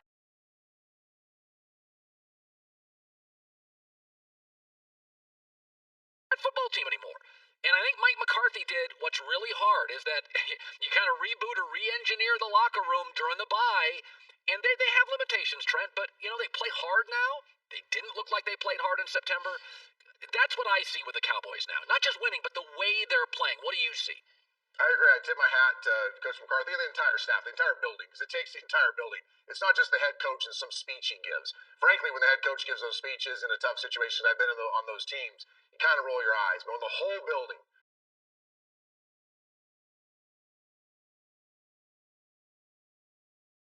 when everybody says, hey, let's buy in, let's change. If you don't like the way things are going, change the way you do things. And let's really have a higher accountability. Let's play for a purpose bigger than ourselves. Let's make sure we all finish this race strong. Then you can have change. And I think that's what the Cowboys have done. I give Coach McCarthy, that staff, the players, the veteran leadership, other people in that building a lot of credit for how they've been able to turn this thing around, because it did. It was one of the few times it looked like a team just didn't care early in the year. And now it looks like they really care. There's a passion. And I still don't think they're very good, but there's a passion.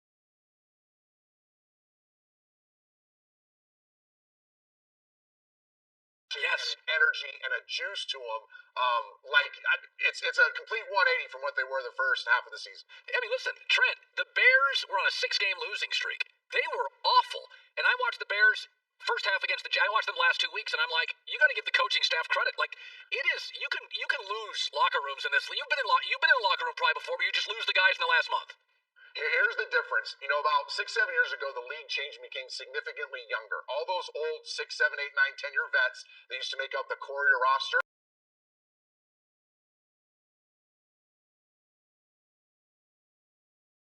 are now first, second, third year guys. Well, in the olden days, when your team was veteran laden and you went through a tough time, vets had the ability just to cash it in, pack up the U-Hauls, let's get into the offseason. I'm too big for this. Well, now you have more of a college vibe in the NFL. And if you get an organization that can create that college enthusiasm, that college energy, that inspiration, younger kids tend to buy into that more than older grizzly vets. And I think that's why you're able to see the Bears, the Cowboys, other teams make these mid-season adjustments, because you're dealing with a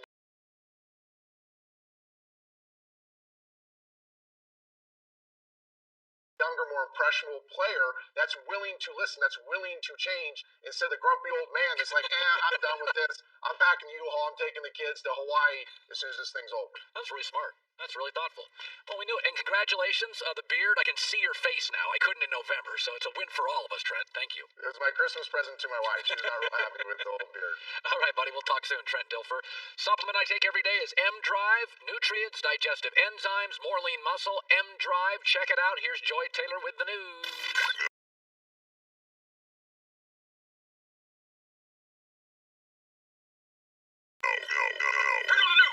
This is the Herdline News. Well, not terribly surprising, but Washington has released Dwayne Haskins. This just didn't go well. No. Move comes after he was benched in yesterday's 20-13 loss to the Panthers. He completed 14 of 28 passes for 154 yards and 2 interceptions and a fumble before being taken out in the fourth quarter. In a statement released this morning, Ron Rivera thanked Haskins for his contributions to the team over the last 2 seasons and says he believes it will benefit both sides to go their separate ways. You know what? If you just didn't know about anything other than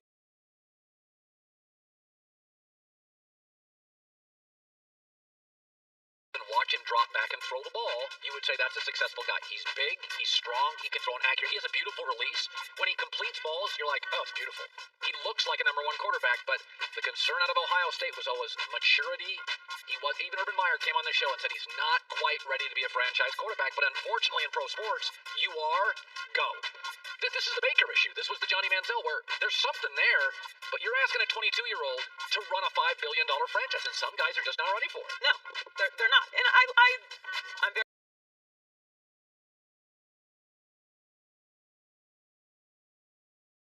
pro player. I try to be gracious with people. I try to think, what was I doing at 22? Would I be capable of doing this? And the answer is no, but I also wasn't in a space of that level of responsibility at 22 either. And more and more, you have young athletes going through camps. They are working with people like Jordan Palmer. Like, you have a lot of mentors. The league has done a really great job with rookie symposiums, partnering guys with older vets to bring them into the league. You can even prepare now for the Wonderlic. It used to be just you took it. Now you can prepare for,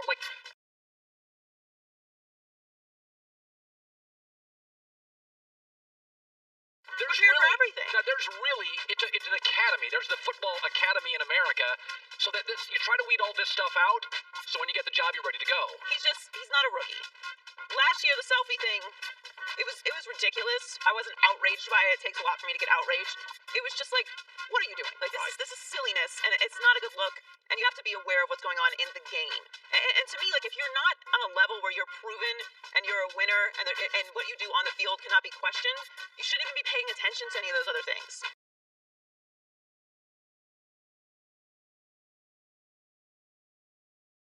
I'm not going to be in the gym every single day. No.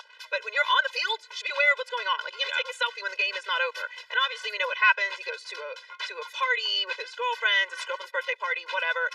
I don't care about the dancers or whatever. That has nothing to do with it. Right. In 2020, every single person on planet Earth is aware of what's going on and what the repercussions of being around other people are. Yeah. Now, if you're an NFL football player, it's a bit heightened because not everyone on planet Earth has been tested every single day and has to go through COVID protocols to walk through the door and has to come in on their off day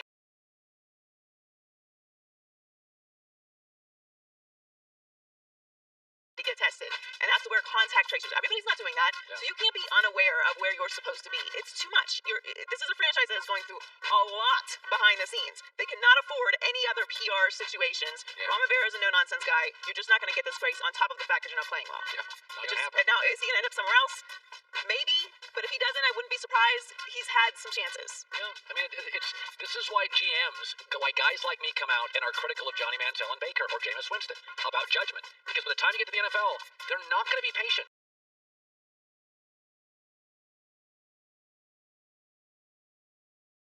Like, literally, they almost cut him before the game Sunday. Peter Schrager reported that after that incident with the dancers, like, half the building, they were raising hands, voted, like, let's get out of here.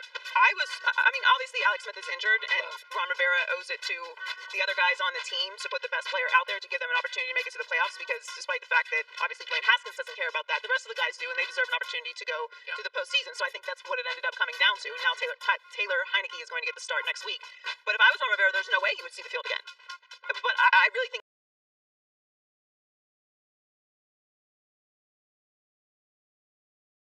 he weighed, well, I think Haskins is better than Heineke, and I owe it to the rest of the team to give us the best opportunity to win. That's what I think it came down to. But I'm not surprised by this at all. I would have not let him see the field. I heard things a year ago from somebody that works at Fox. There were a lot of problems that he was not showing up on time, that he was leaving the building early. So this is one of these things where if you've been working in our business for long enough, you have enough sources, you were hearing stuff last year. Like, even in preseason, people were just saying, man, he's not as committed as you love a rookie to be. So, you know, I don't think the ending here is shocking to people that are well connected in the NFL.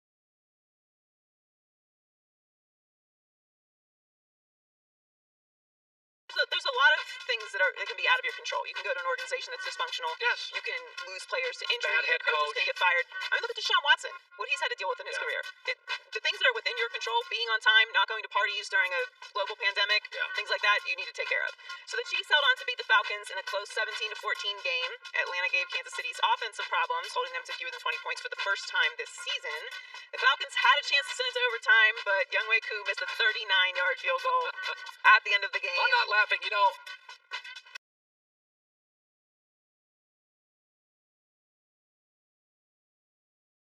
This is, of course, what happened. That Atlanta outplayed them. Atlanta had a lead, lost it. Like Atlanta does, valiantly moved the ball down the field with a chance to tie it, and then it would have been any other team in the league after Kansas City scores 3 and out, 4 and out, game over. No, Atlanta drove all the way down the field to win the game and whipped. Of course Atlanta did that. Of course what happened. God. I don't know. I honestly feel bad for Falcons fans. Like, how can you expect any other outcome at this? In every game. I live in Los Angeles.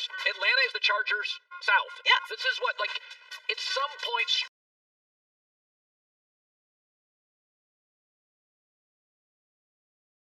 structurally in the organization, it's not a coincidence why Atlanta and the Chargers. Now, Chargers actually almost gave yesterday's game up, but this, when I was watching this game, I'm like, it wasn't just that Kansas City took the lead late. It was that Atlanta tortured its fans by the way, Matt Ryan had 4 or 5 big throws up the side, and you're like, oh, they're going to win the game. And he's a great kicker, too. It's wild. Well, the Chiefs clinched the top seed in the AFC with the win, and they will get the only bye in the conference. Patrick Mahomes was 24-44, 278 yards, 2 touchdowns, and 1 interception. Yeah. Travis Kelce had a big game. He set the record for the most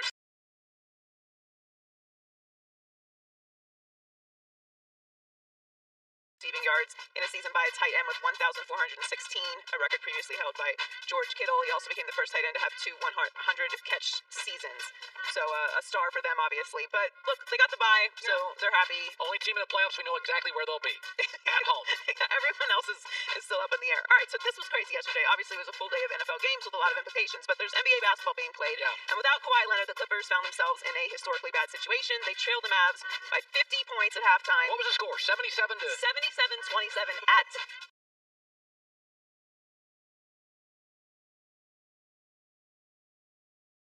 the half. I didn't watch the game. I saw highlights on YouTube. I saw the score at half, and I'm like, what is that? It's a tragedy. It's the largest halftime deficit ever in the NBA. And it didn't get any better in the second half, obviously. They lost by 51 points, which just set a new franchise record. 124-73. Paul George said it's not that big of a deal. I'm off the Clippers this year. They made me a liar last year, so I'm off them, but Landry Shamet and Montrezl Harrell are gone, so their bench is not as good. They don't have a true point guard. I don't think they got better this offseason, and I think it's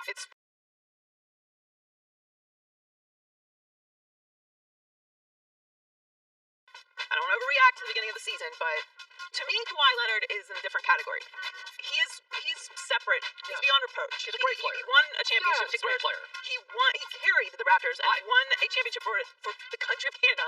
Like, he's in a separate situation. Yeah, LeBron, Durant, Kawhi, Anthony Davis. There's no questioning them. They're great players.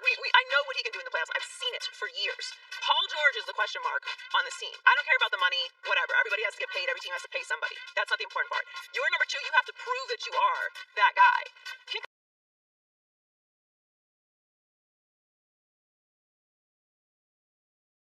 say it's not a big deal. It's a very big deal. It was historically bad. It is a big deal. It's okay to say that was horrible. We are taking responsibility for how bad it was. It is a big deal. It's not just one game. Well, when Kawhi's missing, you are now the franchise player available. Like when Michael Jordan left, Scottie Pippen still took the Bulls to the playoffs and was a call away from the finals. Like, it mattered. That Pippen validated his Robin. It's like, okay, Michael's gone. I'm it. And Scottie, that's why Scottie got a job in Houston and Portland and big money. It's like, Paul, the star's gone. Be competitive. Have to.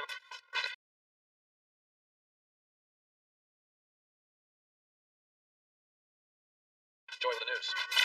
Well, that's the news. And thanks for stopping by. The Herd Lie News. Why Tua being benched is not a big deal. Have you ever tossed a shirt because of the stain you just couldn't get out no matter what? Yes. I mean, very few things stain harder than cranberry sauce. Like, cranberry sauce really does some damage on your nice clothes that you wear for the holidays. But if that is a problem that you have had in your life during the holidays or really any time, OxyClean Versatile Stain Remover is the go-to product for tough stains on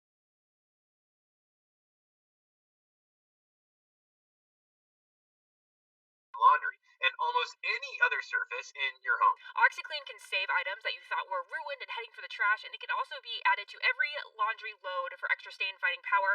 I am the person that gets food on everything, so I always throw in a little bit of Oxy stain remover with every load. It can be used on clothing, hard surfaces, carpet, and upholstery, and it's powered by oxygen and activated by the air we breathe and the water we drink. You've got to try OxyClean Versatile Stain Remover for yourself. To work the magic with OxyClean, go to OxyClean.com.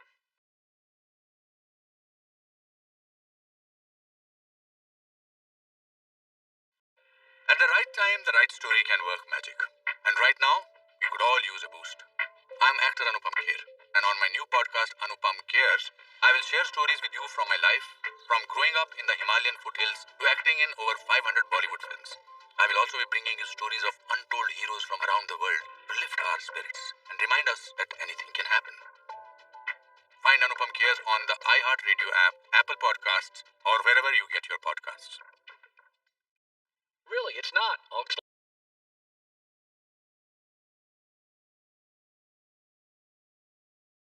next, The Herd. Be sure to catch live editions of The Herd weekdays at noon Eastern, 9 a.m. Pacific. Good to have you in, almost through 2 hours. Peter Schrager, NFL information guy, going to be joining us last hour. So Tua got benched, and to make it worse, he got benched against the Raiders defense, which is awful. First of all, Brian Flores, the head coach for Miami, is not a therapist. He does things for the right reasons. I think, as Trent Dilfer said, good communicator. He can get away with this. But there's something to remember here, and I think what is happening in the NFL, the high school coaching for quarterbacks is better. The college coaching is better.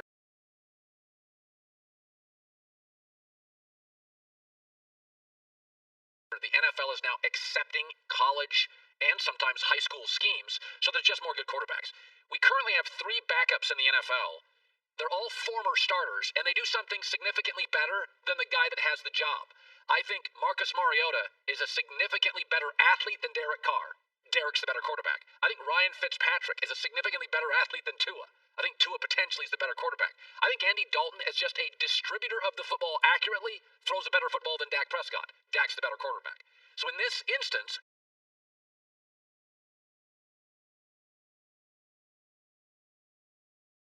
Tua should get this, because it was Tua as a freshman at Bama who was inserted into a huge game to add juice. That's why Tua against Georgia went in. We need juice. This was Ryan Fitzpatrick adding juice. Tua had 3 straight 3-and-outs against the Raiders defense. He's also an evolving player. He's also a rookie with no training camp. And the other thing is, Miami now has a top 3 pick in the draft. My guess is they won't go for a quarterback. I think that could do a little damage to his psyche, just like Jalen Hurts to Carson Wentz.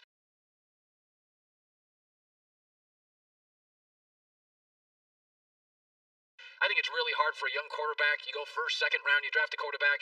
I mean, if this company was signing people to replace me, and I'm 55, I think it kind of gets in your head. But I think in the end, Tua is uniquely equipped for that. His strength has never been he's the best athlete. He's got the biggest arm. It's always been sort of his resolve, his temperament, his maturity. And he was a great teammate to Jalen Hurts when he was added to a football game in college to add juice. I think similarly, he gets it. Flores is a communicator. Fitzmagic, this is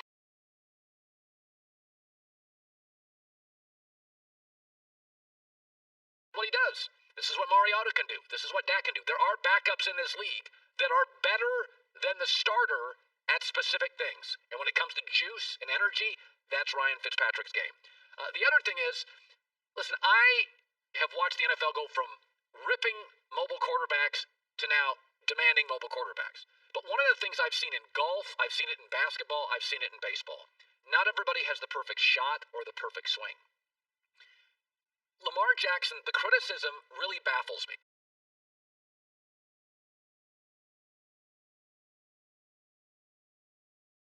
So, in the last month alone, Lamar Jackson is completing 70% of his throws, 8 TDs, 2 picks, 83 rushing yards a game. They're averaging 37 points as a team. He's 4-0, 70% completion, 117 passer rating. But what's interesting about Lamar Jackson is, as a kid, I loved baseball. Baseball cards. I'd memorize stats and numbers. I can still remember some. But baseball is paralyzed by numbers. What I always liked about football, you play a game, you lose, nobody cares about the numbers. It's all about the W.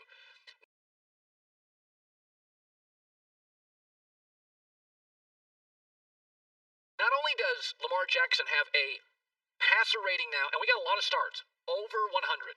So don't tell me he can't throw. His passer rating, you got to be able to throw to get a passer rating over 100. He's got a passer rating over 100. The weakness of this team is wide receivers. So it's not like he has a great wide receiving core. But the other thing is, 36 career starts, 17 picks. Half an interception a game. So he makes almost no mistakes. That tells me he's got very good judgment. It tells me he's unbelievably coachable. And the other thing is, he is 29-4 in this league against everybody.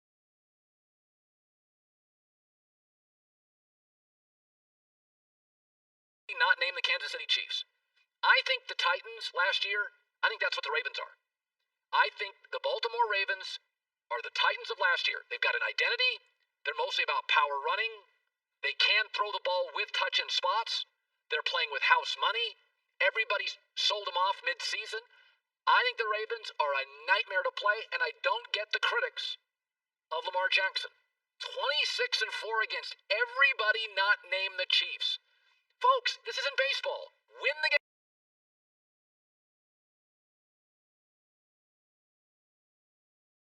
games. He does. Hour 3 next. Hi, this is Bowen Yang here, and if you're as excited as I am about the upcoming 4th season of Search Party on HBO Max, then you want to tune in to Search Party, the podcast. In each episode, I go behind the scenes with the writers and actors of the disturbingly dark comedy and chat favorite moments and themes with special guest celebrity fans. Search Party Season 4 comes to HBO Max on January 14th, with Seasons 1 through 3 available now. Meanwhile, subscribe and listen to Search Party, the podcast on the iHeartRadio app, Apple Podcasts, or wherever you get your podcasts.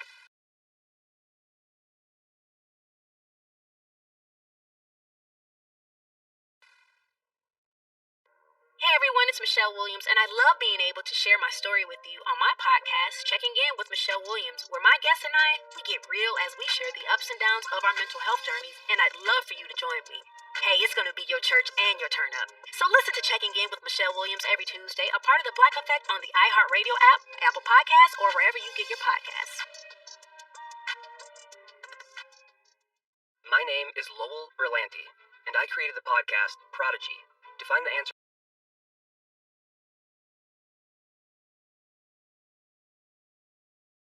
to a very complicated question. Can genius be created? I asked academics, researchers, scientists, and the prodigies themselves to gain a better understanding of intelligence, skill acquisition, and expert performance. So disregard all simple explanations, because complex questions require complex answers. Listen to Prodigy every Thursday on the iHeartRadio app, Apple Podcasts, or wherever you get your podcasts. It's pretty easy these days to feel disconnected.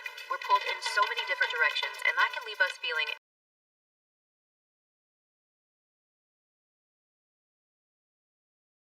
incredibly fragmented. But together, we can grow more connected to ourselves and to each other. And that is what my new podcast is all about, coming home to our wholeness. Listen and follow Holy Human with me, Leanne Rhymes, on the iHeartRadio app, Apple Podcasts, or wherever you listen to podcasts. Thanks for listening to the Herd Podcast. Be sure to catch us live every weekday from 12 to 3 Eastern, 9 to noon Pacific on Fox Sports Radio and FS1. Find your local station for the Herd at foxsportsradio.com or stream us live every day on the iHeartRadio app by searching Herd.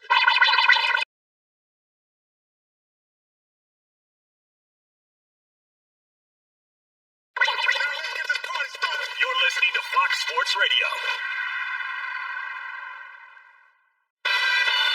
Here we go. It's hour 3. We're live in Los Angeles. Holiday week. Thanks so much for joining us. This is The Herd, wherever you may be and however you may be listening. Fox Sports Radio, iHeart Radio, FS1. My friend Joy Taylor is joining me. She got a beautiful Christmas gift for me this morning, candles. And I didn't. And so now I'm guilty and have cracked ribs, and it's just a bad day for me. That was very thoughtful of you. I love, I like candles. I'm not somebody who, expects gifts. Well, so. you gotta get one now. Well...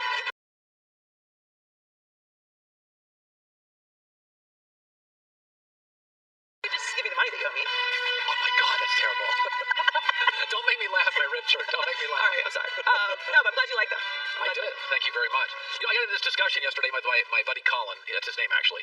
And he's the one who told me I had a cracked rib because he's had him all his life. He's kind of an athletic guy. And he started explaining it, and I'm like, and he's like, oh, yeah, I got a cracked rib. And I'm like, and he goes, yeah, does it hurt here? I'm like, yeah, here? Yeah. Doesn't hurt there? No. You haven't seen a doctor? Well, it just, a rib heals. It's not like they're gonna reset it. It's just, you just drink more milk and eat carrots and it heals.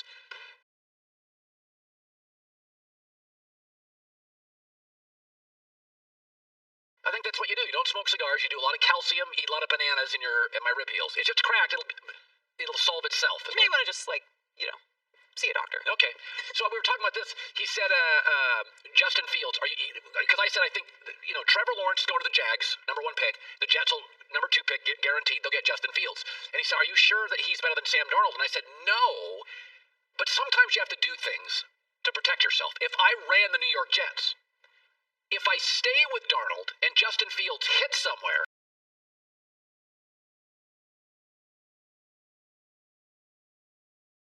right, I look like a yutz. The other thing is, Sam's had 2 coaches and hasn't worked with either. So it's not like he just had one coach. So the bottom line is, as a general manager, I know it would be selfish, but my takeaway is, if they're tied, I've got to take Justin Fields. Because if I don't, and who's going to get him if I don't? Who's the team drafting after me? So now the team drafting after you is now Cincinnati. Well, or somebody potentially, let's say Carolina moves up. Well, I know if Justin Fields gets Matt Rule, he's going to succeed.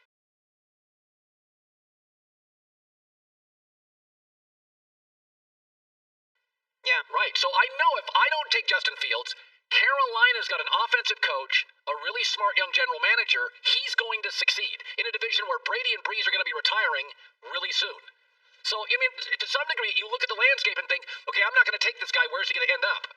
I don't want him ending up with Matt Rule or Matt LaFleur or some young offensive guy who smokes all of his numbers elevate, and I look like an idiot. But plus also, Sam is a bit of a known commodity within your organization. If Justin Fields comes in and he's not great.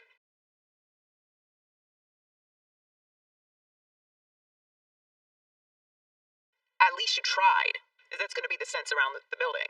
It makes me sound like I'm selfish, but if I was a general manager and there was a big decision on a quarterback, where he goes if I don't take him kind of matters. If I was in the NBA and let's say I wasn't going to take a player, but many people thought I should take him, but he was going to end up with Eric Spoelstra, I just take him. Because I know Spoelstra has a history of getting the most out of his young players. Yeah. And so if it's a go-either-way thing, I'm like, well, I'm not going to give him to Spoelstra. Even if I don't have to play Spoelstra, he's going to make him an all-star, and I'm going to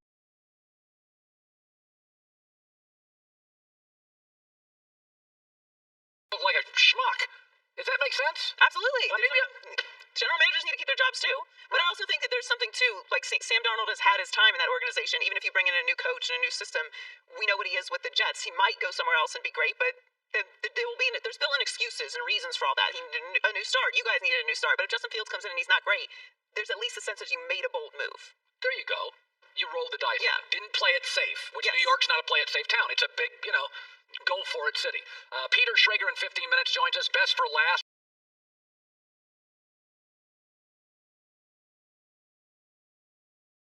We do it every Monday, the 3-word NFL game. We describe every NFL game in 3 words. So the MVP race is heating up. Aaron Rodgers, Patrick Mahomes. Last night, I think Aaron solidified his position at the top of that list. Mahomes, frankly, has not even had a good December. Mahomes has more to work with. Aaron deserves the MVP. He's been absolutely magnificent. But Aaron's not the one who really won last night. Aaron wins all the time. He's good looking. He's rich. Got a Super Bowl. Aaron's life, he wakes up, he's winning. Yeah. Who won last night was the Green Bay front office. Think about it. They drafted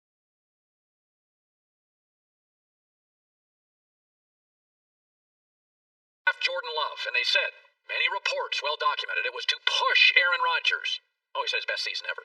They draft A.J. Dillon because their two backs are going to be free agents. We all questioned it. Oh, he was really good last night. You watch him and you think, they got a big East Coast running back going to be good in that snow.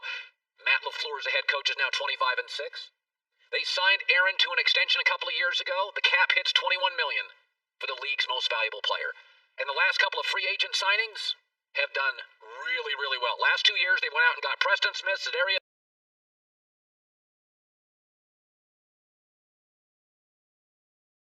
Smith, Christian Kirksey, and they've all been terrific. Green Bay's front office won last night, and we kind of roll our eyes. You know, they go to bed in their khakis. They live below their means. They drive a used car. In fact, they go to the car lot and they buy a used car. And they don't spend their money, and they work hard, and there's that small-town feel and ethos. And this morning they were right. They got the coach right. They got the quarterback contract right.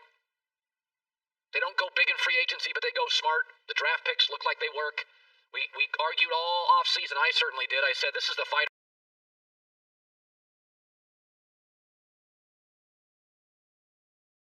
that you put in the octagon. He's got no interest in taking a shot. Last night, they faced one of the NFL's most physical teams, and they ran the football. And they stopped the run, and they played great. This morning, the front office of Green Bay, coastal elites rolling their eyes at their khakis. They were right. Coach is right. Quarterback contract right. Second-round pick is right. Free agent dabbling's right. They were right. And by the way, they're not overly reliant on Aaron Rodgers. What? What are you saying? He's only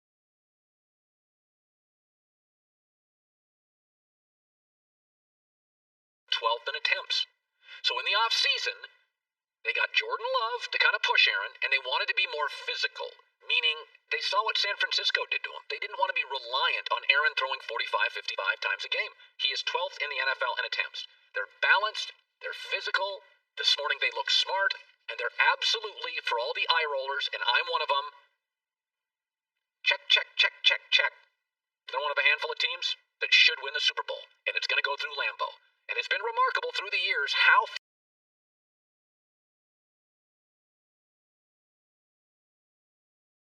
few times Aaron Rodgers and Brett Favre get home playoff games. They should play him every year, right? Congratulations. Here's Aaron feeling himself, and he deserves it. We got an opportunity to be in prime time against a really good opponent. I think we've all heard about the conversation about us not being enough good teams and not responding and playing a complete game. And this was our response, so I feel good about where we're at. It's tough to play in the cold. It's tough to play in Lambeau. I think we proved that tonight. They did.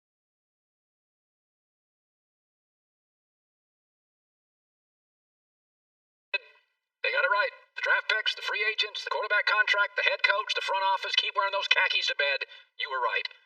The critics, myself included, were wrong. I want to talk about Baker Mayfield. Oh, you know I would. So when Baker Mayfield was drafted and Sam Darnold was drafted, I had said I didn't like Baker's personality. I thought he would be a franchise quarterback. I thought he was overvalued for a number one pick. I thought Sam was a bigger, stronger, more athletic, more mature guy. But over the course of their careers, it's been difficult for both. They've gone through some dysfunction. Okay, both have gone through a lot of dysfunction. They've gone through multiple head coaches. But the difference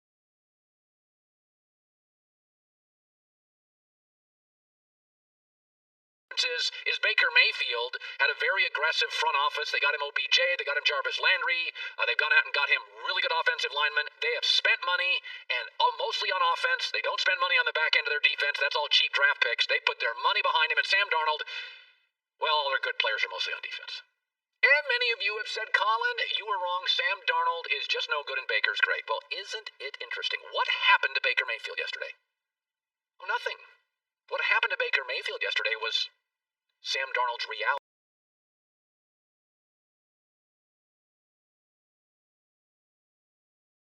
for 3 years.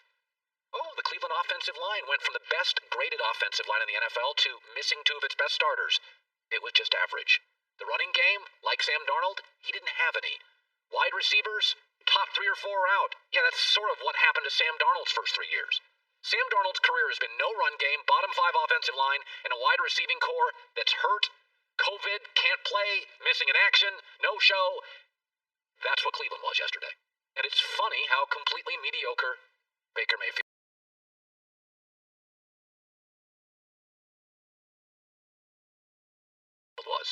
3 fumbles, lost to the Jets, a passer rating in the 60s, 53% completion percentage, and the fewest points scored on the Jets all year. This is not to take a shot at Baker Mayfield. It is the reality of the NFL. There are, and I really believe this, there are only 2 quarterbacks in the NFL, maybe 3, that can carry a bunch of meh. Aaron Rodgers, Russell Wilson, and I still think Tom Brady can do it on some Sundays. What about Deshaun Watson? He's 4-11. I mean, that's what he is right now.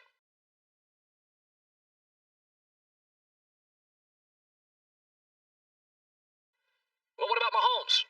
What about him? He's had a bad December with a loaded roster and the smartest offensive coach in the game. What about Drew Brees? Can't throw over the top. What about Big Ben? Did you watch Sunday?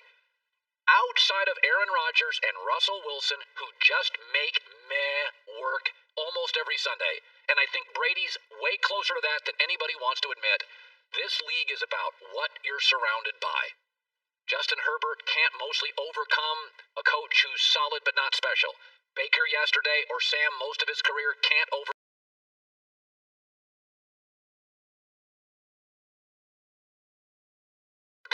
a bad receiving core and an offensive line missing 2 of its best players. Deshaun Watson can't save his team every Sunday. At some point, you need help. There's about 3 to 4 guys in the world that are great at quarterback. Everybody else that's close to that is good with an occasional great Sunday, based on who's available to play alongside them. What happened to Baker yesterday was nothing. It's what's known as Sam Darnold's reality. One of them has had really nice help. One's had none.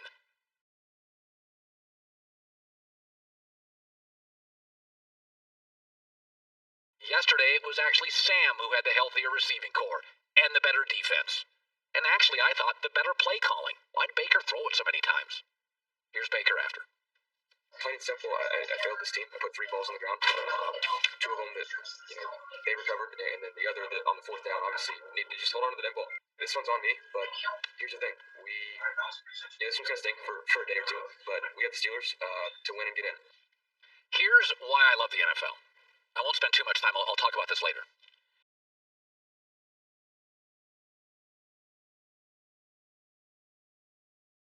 So we're going into week 17 of the NFL.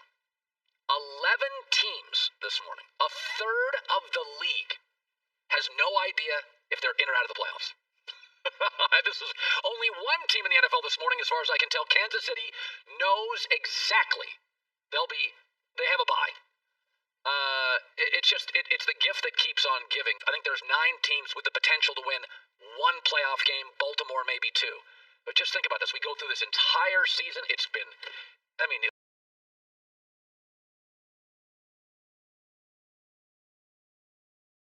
the weather. You start in September and it's 85 degrees, 90 degrees of the game. You're battling COVID. You get your buys. You have injuries. We go to week 17. And 11 of these teams don't know. And you get a call this morning. Are you guys in the playoffs?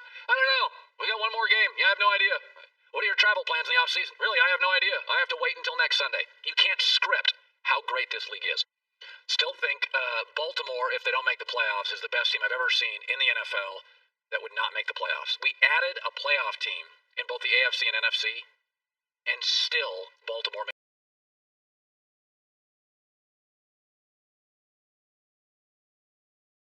not make it. It just tells you the quality of play in the NFL. The bottom is very tiny in this league. It's enormous in baseball. It's enormous in hockey. It's enormous in baseball, NBA. It's tiny. Jags stink. Even the Jets can beat you. Jets beat the Rams and the Browns. Jags stink. That's the bottom of the NFL. All right, 3-word game plus Peter Schrager is right around the corner. Want more Herd? The Herd streams 24 hours a day, 7 days a week within the iHeartRadio app. Search Herd to listen live or on demand whenever you like. Have you ever tossed a shirt because of the stain you just couldn't get out no matter what?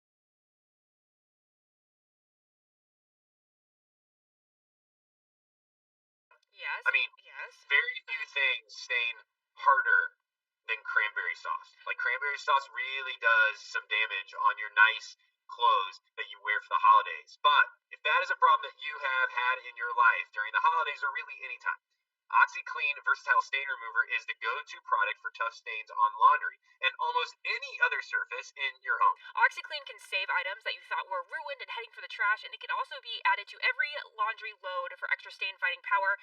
I am the person that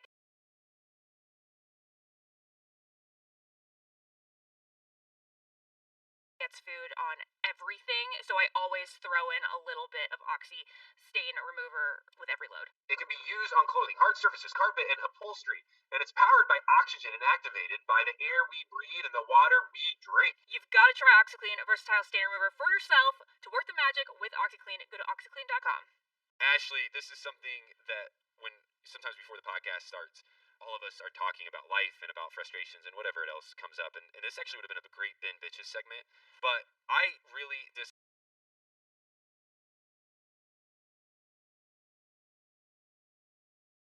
like how often, like my favorite shirt, it's like a navy blue golf shirt, it's now fading out after washing it, like just a few times, really. Ugh, that is so freaking annoying. I know, I have one of my favorite Syracuse sweatshirts that if I had OxyClean beforehand, before I got it, and I was using it in the laundry, I would have been able to preserve the sweatshirt, but now it's like the Syracuse is gone.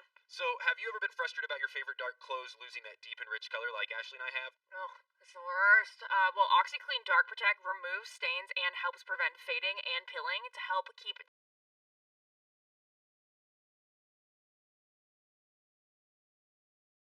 dark colors deep and rich and fabrics smooth. It works with your laundry detergent to help extend the life of your clothes and keep things looking newer longer. The OxyClean Dark Protect also contains OxyClean Stain Fighters to remove stains and extend the life of your clothes while keeping dark colors deep and rich and fabrics smooth. So this is something that Ashley and I care about really intimately.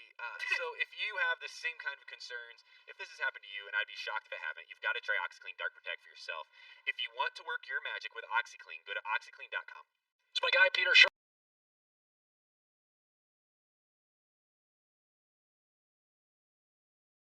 He's on that Sunday show, Fox NFL Kickoff, Sundays at 11. You know, that show dominates another network. I'm so chippy and petty on a Monday. Why would I do that? Why would I poke fun at a place I used to work? All right, Schrager's a best-selling author, New York Times bestseller out of the blue. Fox, he's great. Bring him on. Let's hang out. Peter Schrager. All right, Schrags, I got some. I want your sourcing here, buddy. All right, let's start with this one. That Rams loss felt like, I know they're going to beat Arizona next week, right? But you watch that game and you thought, man.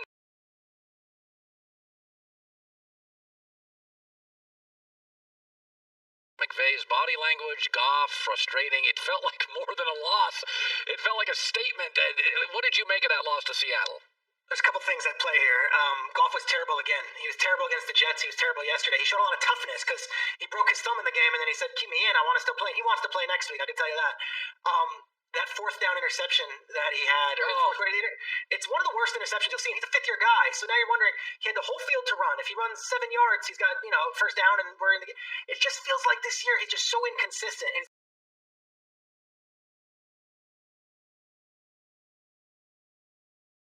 the fifth year as a pro, everyone's focused on Carson Wentz and what he's doing wrong. I feel like the Goff has been so underwhelming, which now leads to this interesting decision. You're saying it's going to be a slam dunk. They're going to beat the Cardinals. Cardinals are at least healthy next week.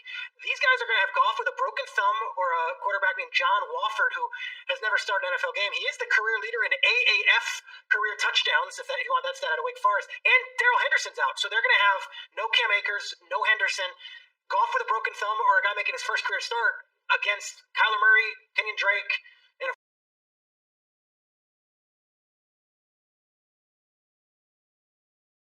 course, DeAndre Hopkins. So the Rams, they are at a weird crossroads right now where if they did a million things, they'd be in the playoffs already. If they beat the Jets, they'd be in the playoffs. If the Cardinals beat the 49ers on Saturday, they'd be in the playoffs. Or if they beat the Seahawks yesterday, they'd be in the playoffs. But 0 for 3. So here we go. I mean, Jared Goff might be playing tough, but he has not been playing well.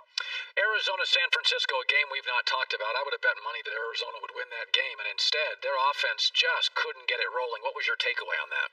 Lifeless, didn't have much. I feel like I'm so negative. I'm like the Grinch right now, but there is something to take away from it from the San Francisco side.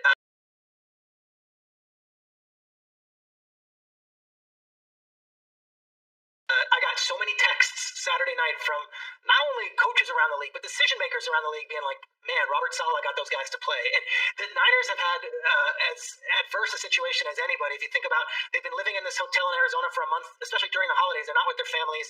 They're eliminated from the playoffs. They're out with all those injuries with Bosa and, of course, Solomon Thomas, and all these guys are out. And Robert Saleh motivated these guys to play defense, and not only play defense, to kick Arizona's ass on Saturday. An incredible performance. And Saleh's one of these guys, which a lot of teams are looking for right now.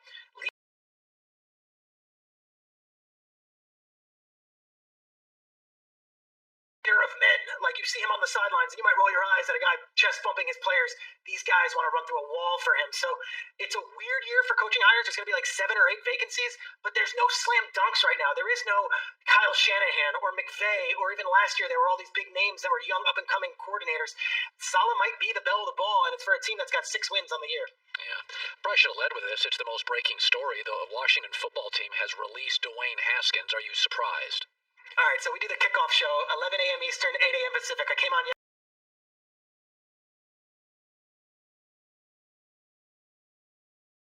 yesterday, and I said that Ron Rivera very nearly cut Dwayne Haskins last Monday. They came back into the building, and Rivera was like, all right, I can't, in good faith, keep this guy around after those pictures came out. He was basically talked out of it by Doug Williams and a few other people in the organization, saying, think about the other 52 men on that field. We can't throw Tyler Heineke out there in the biggest game of the season. Dwayne knows the offense. Let's fine him. Let's hit him in his wallet, and let's put a zero tolerance policy in it. Well, after yesterday's performance, it wasn't like they were any better off with him on the field, and then kind of leaves the building and goes home and then does a media availability.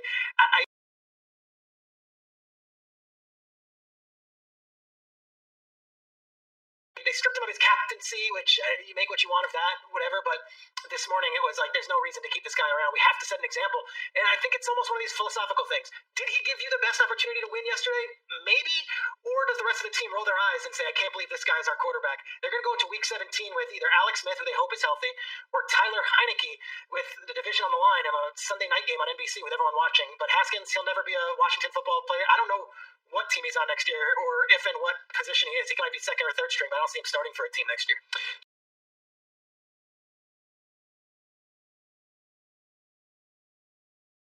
So, Patrick Mahomes has a quarterback rating in the 80s during December. Their red zone defense is not good. Michael Vick said earlier maybe Andy Reid's experimenting. But I've said this. If you watch the games, Buffalo and Green Bay this morning feel like better teams than Kansas City. Doesn't mean they'll be in 2 weeks. Are there at least some concerns? They're leaving a lot. They feel like they're leaving points at home. They're not very resourceful, I guess is what I'm saying. They don't win decidedly. Like, they don't have that Packers win over the Titans last night. They don't have that Bills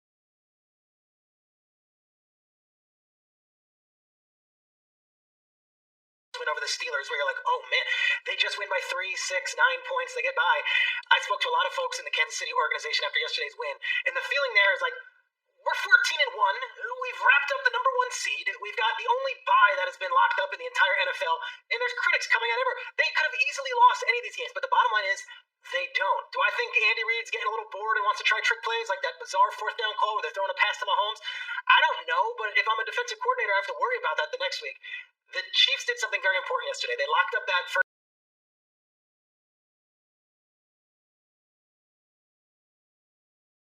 round bye, which means they don't have to play anybody next week. They don't have to play at all the following week, and that gives Clyde Edwards-Helaire time to heal. I think the most overlooked story or the most underreported story last week was Edwards-Helaire because he is so important to that offense, and you saw it yesterday. Le'Veon Bell is not Clyde Edwards-Helaire and cannot do the things that Clyde Edwards-Helaire does. If he's on the field, they are a dynamic team. When he's not on the field, they really had to rely on Kelsey at the end there, and Kelsey did bail him out.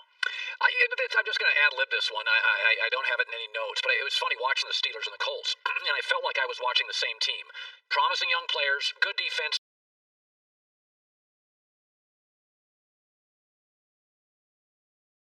Not as great as we think, and a couple of old heavyweights who have real limitations at quarterback. They can take a punch, can't really land too many.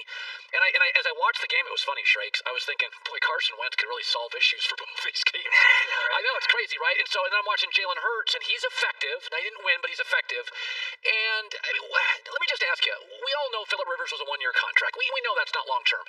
Is Pittsburgh in a dilemma with Big Ben, or could they move off him, or is Darnold Wentz? Like, you're kind of gut feeling the next 12 months, or maybe 6, on what we see with Pittsburgh at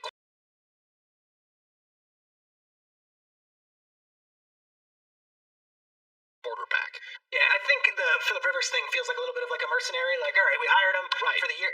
Ben's got so much history with Pittsburgh. I think Ben's going to be able to go out on his own terms. I don't think it's going to be one of those deals where they're like, hey, Ben, you've been with us since 2003, but we went to the playoffs and we got to the second or third round, or even we got to the Super Bowl, whatever it is, but we might go Darnold right now. I think this is one of those deals where Ben has too much institutional knowledge, too much history, too much of that for them to not have an open conversation with him. I don't think they're going to move on from Ben after the season. And I'll tell you something, second half, it felt like, that Undertaker, we're big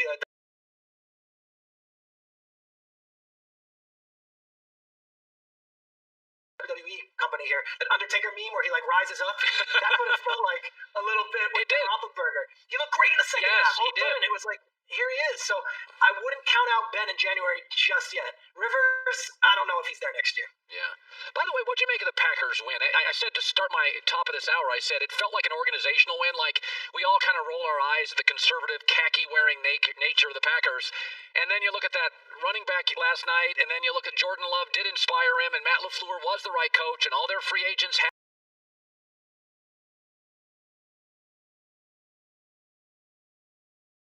worked. I thought it felt like it was big for the Packers and all their critics that, hey, all these moves, draft, free agent, they're all working, guys. You can hate them, but they're working, right? Yeah, look, Aaron Jones, who's their running back, is a free agent at the end of the season. Jamal Williams, who wears number 30, is their other running back. He's a free agent at the end of the season. So they drafted a running back, A.J. Dillon, in the second round, and everyone did flips and said, well, they already have those two guys. Well, you don't build a team based day to day, week to week. You build a team saying, okay, well, what are we going to need at key positions? I don't think they had any plan for A.J. Dillon to play a huge role this season, but gosh, if you're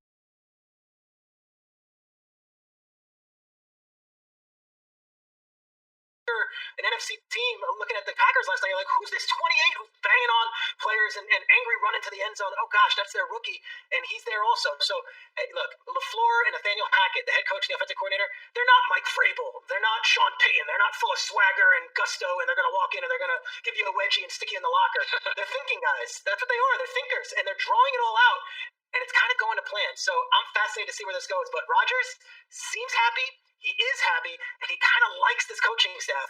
They could be scary this year.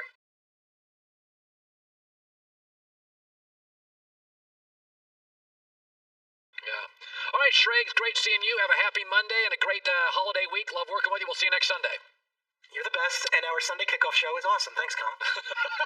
It is awesome. And I will say, people think I don't like Aaron Rodgers. I think he's easily the MVP of the league. I think he's been great. He's taken a new coaching. I would vote Aaron MVP. I've said this before. This whole MVP thing drives me nuts. I'm not an award person. It drives me nuts. It's called most valuable player. It's not best stats. It's not best record. Kansas City could go 500 with Patrick Mahomes gone. They would not win big with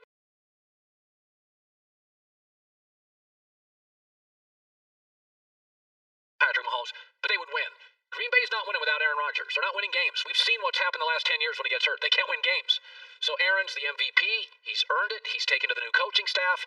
And, they had a good weekend. It's a good weekend to be a Packer fan or a Packer executive. You looked very smart. The running back, Jordan Love, the free agents. Aaron's only 21-6 against the cap this year.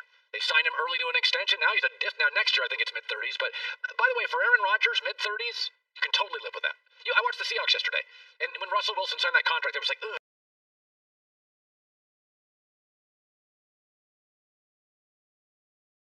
I'm like, time out.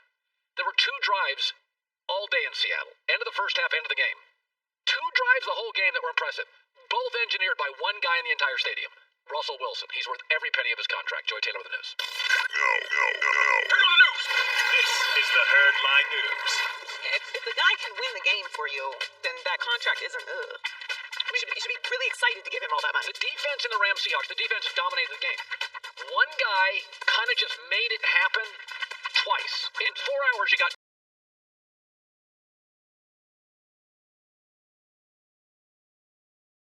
decent drives, and it was basically Russell running around, making crap up and making great. He had a fade pattern in the end zone. It's like, that's why you pay 35. I don't want to pay people $35 million, but it's like, that's why you do it right there. I mean, ask some of these teams who don't have a quarterback if they'd like to pay them Aaron Rodgers or Russell Wilson $35 million. You know what? They'd love to. Some good transportation. If you're paying $1,000 a month for your car, but it's great transportation, you live in bad weather, it's cheap. Like you cannot, you can't put a price on transportation in a city with bad weather. You cannot put a price on a quarterback that can take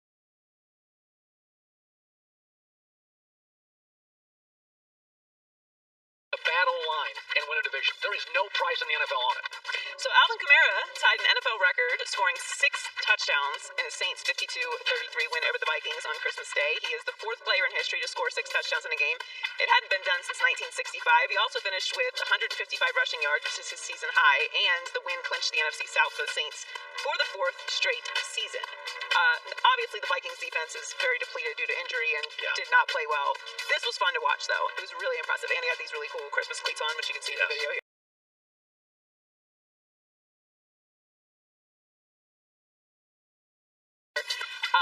Very, very impressive performance by the Saints in a game that locked up the NFC South for them.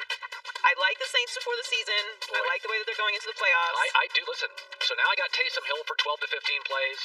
Kamara's healthy. Michael Thomas will. Drew Brees is healthy. And I think their defense is better than Tampa's, Green Bay's, and even though nobody wants to admit it, probably Seattle's. New Orleans, honestly, should be favored to get into the Super Bowl. They should. I think that just Aaron Rodgers playing the way that he is is giving a nod to the Packers right now.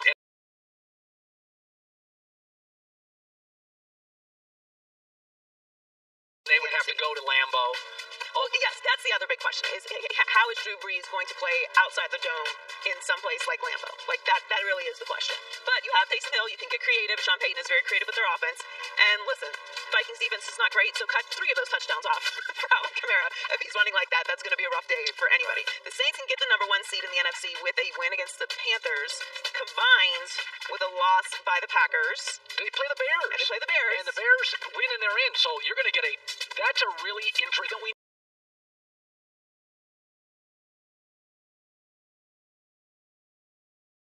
Green Bay's better, but off a Sunday night big win, Bears fighting for their playoff lives. What's the line on that game? What's the Fox Bet line on the Bears and the Packers? That is interesting to me. I'm going to guess. Is the game in Lambeau? I would say. Oh boy, that's a tough one. I don't know if it's up yet. I would say Green Bay favored by 3.5. Well, obviously the Seahawks have to win as well. So the Saints, Packers, and Seahawks would all have a 12-4 record in the scenario,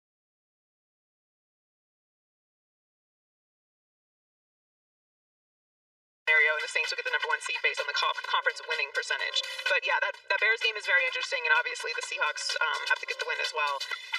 So this weekend of games, like, you have to watch every single game. And all the games are Sunday. All the games are Sunday. It's basically like an additional wild card weekend this weekend. So the Cowboys kept their playoff hopes alive, winning their 3rd straight game in a 37-17 victory over the Eagles. Andy Dalton threw for 377 yards and 3 touchdowns in a dominant win. Jalen Hurts had a season high 342 passing yards, but struggled with turnovers, committing 3 and 2.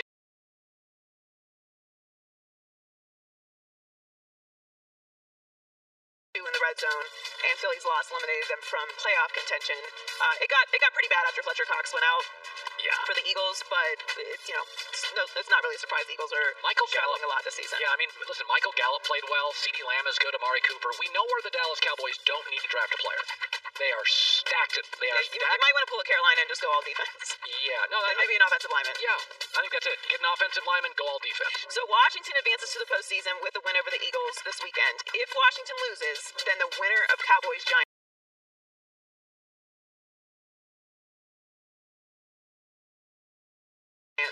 will win the division. So the entire NFC East pretty much comes down to this weekend. That's how it should end for the NFC East. Yes, just ugly, and people could have wrapped it up and can't. And So I always love these stories. So it's Christmas last week, and we're in the holiday season, and a lot of NFL quarterbacks always get into the Christmas spirit and give their offensive linemen, the big guys, presents over the holiday weekend. So here's some of the gifts that were given out. I think they're the scooters from Russell Wilson. Russell Wilson got his linemen custom scooters. Dak Prescott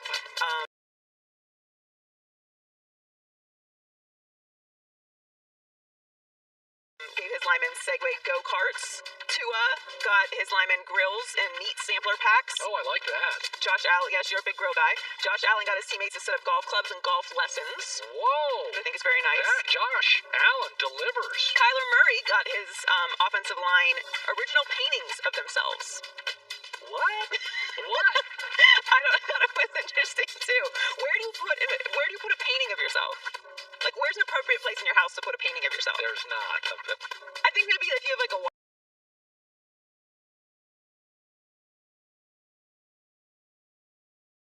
if you have a nice walk-in closet. Well, if you're an NFL lineman, you're making a lot of money. You may have a den. Like a smoking room. Right. It's a guy room. What's it called? Man cave? Yeah, maybe a man cave. And Derrick Henry also got their offensive line a Pac-Man arcade game, which is pretty cool. My son loves I love Pac-Man. Yeah, Pac-Man is great. These are nice gifts. These are all really thoughtful. The painting of themselves. So I don't know if it's actually like a portrait or maybe they're like funny, elaborate ones.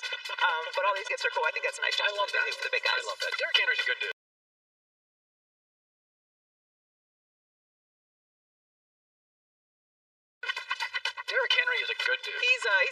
over. Oh, absolutely. And no question. Joy with the news.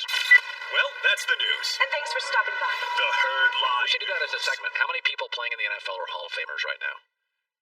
I mean, Russell Wilson's going to make it. Brady's going to make it. Bree's going to make it. Ben's going to make it. Rodgers going to make it.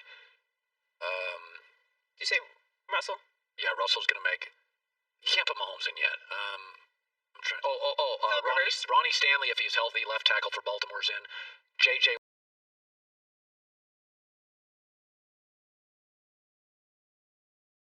Watt. You guys don't like Ronnie Stanley? I think he's amazing. He's a top 10 left tackle all time. Andrew Whitworth's going to get a lot of votes. Yeah. He's going to get a lot of votes. Oh, Aaron Donald, already in. J.J. Watt will get in. J.J. Watt gets into the Hall of Fame. Adrian Peterson gets into the Hall of Fame. Let me try to think of something else here. Larry Fitzgerald. Julio Jones gets in. Larry Fitzgerald's going to be the commissioner in 5 years. Travis Kelce gets into the Hall of Fame. Gronk.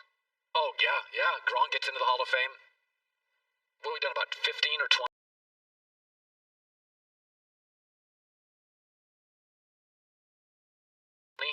That's about 20. I'd have to look at Bobby Wagner's stats. I think he's really close. I think Bobby Wagner's really close. Does he need another year? Sometimes it's just, instead of 5 good years, it's 7. Bobby Wagner's going to get in. Also, Pouncey, the center, he's a Hall of Fame player. Probably, yeah. Pouncey. Who am I missing here? I feel like we're forgetting someone very obvious. Oh, Tyron Smith, Cowboys. Yeah. Will Travis Frederick get in?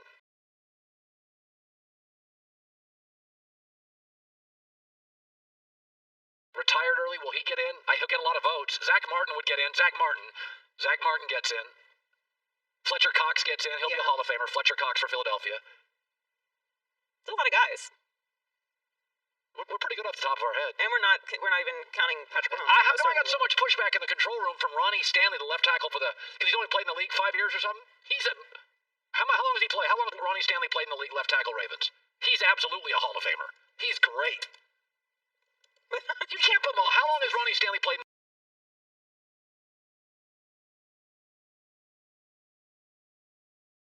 the league? 4 years? Yes. This is okay. So he needs 2 more years. He drafted in 2016. Okay, so he needs 2 more years. David Bakhtiari gets votes. Absolutely gets votes. I have so much fun doing this. This is a fun impromptu game. Calais Campbell's close. Again, he gets votes. Phillip Rivers gets votes. I think Phillip Rivers is getting in the Hall of Fame for sure. Von Miller.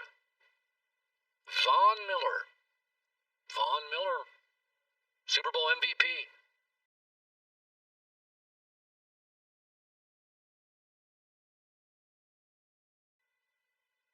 All right. Okay. Oh, Richard Sherman. Does Richard get in? Yeah, he does. So, yeah, Richard Sherman gets in. All right, we can't just do a whole show like this. There has to be some structure. I know we could have been more organized here, but it was impromptu. I think we did pretty good. Not bad at all. 3-word game next.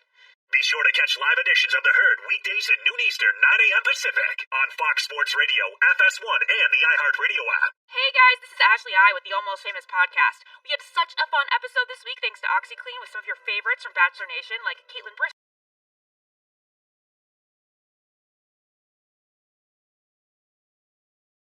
Chris Harrison, Nick Viall. Here's a little glimpse of our conversation with Amanda Stanton. What are you looking forward to for Christmas? Like, what kind of gifts or just things that you want to do during the Christmas holiday? And what are the girls looking forward to? Yeah, what do the girls want? It's so funny because this is the first year that, like, their Christmas list isn't, like, a novel. They, like, don't really want anything this year. And, I don't know, I think we're just looking forward to spending time with family. We've been watching Christmas movies since, like, before Halloween, so we love doing that. Yeah, it's like feels different this year. It's very low key, but we're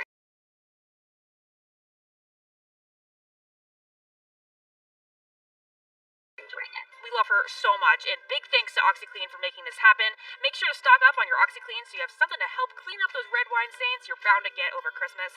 Get your OxyClean, work your magic.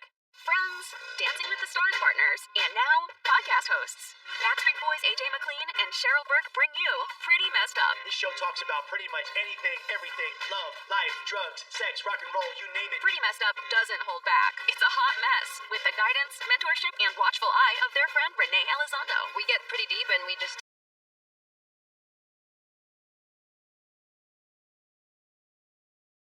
talk about everything. Listen to Pretty Messed Up on the iHeartRadio app or wherever you get your podcasts. All right, best for last. Every NFL game can be described, we believe, succinctly in just 3 words, and here you go. Minnesota, New Orleans, lights, Kamara, action. Alvin Kamara, first player in the NFL since Gale Sayers in the mid-60s to have 6 touchdowns in a game. In fact, it ties the oldest single-game record in NFL history. Ernie Nevers, back in 1920.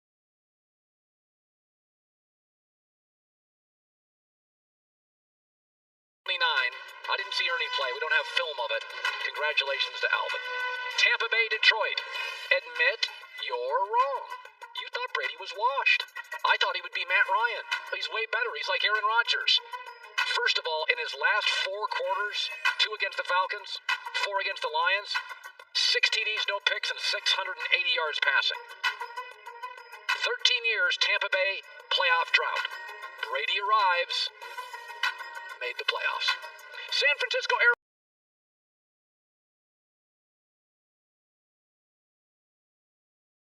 Arizona. Too much Kyler. Season high 50 pass attempts, season low 66 passer rating. They're simply asking too much of him. I also wonder for Kyler Murray's smaller body, taking a lot of hits in a great division, if he's not wearing down a little at the end of this year. Miami and the Raiders, still occasionally magical. Ryan Fitzmagic, game-winning drive, 19 seconds, even somebody pulling on his helmet. Listen, too much of a gunslinger in 2020 to be my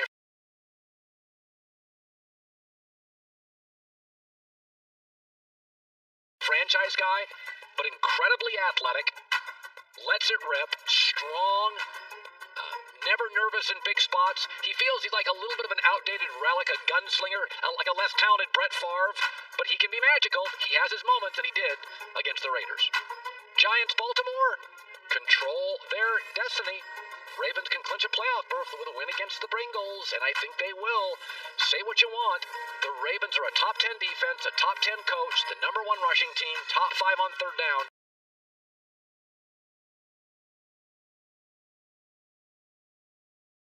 And Lamar has had a beautiful month.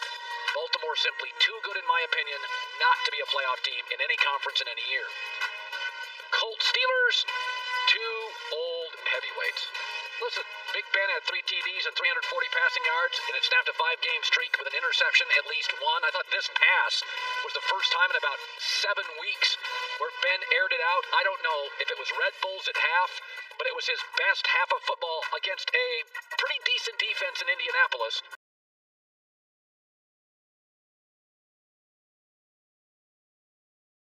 Good for the Steelers. Cleveland Jets, Baker botched it. Hey, I know he threw 53 times, but he had 3 fumbles. He put it on the ground. I know he was missing a linebacker, receivers, offensive linemen. Welcome to Sam Darnold's reality. This offense is virtually perfect. Best, highest graded O-line, very dynamic receivers, 2 great backs, excellent tight ends. This weekend they couldn't run. Offensive line protection regressed, and Baker was very average. Atlanta, KC.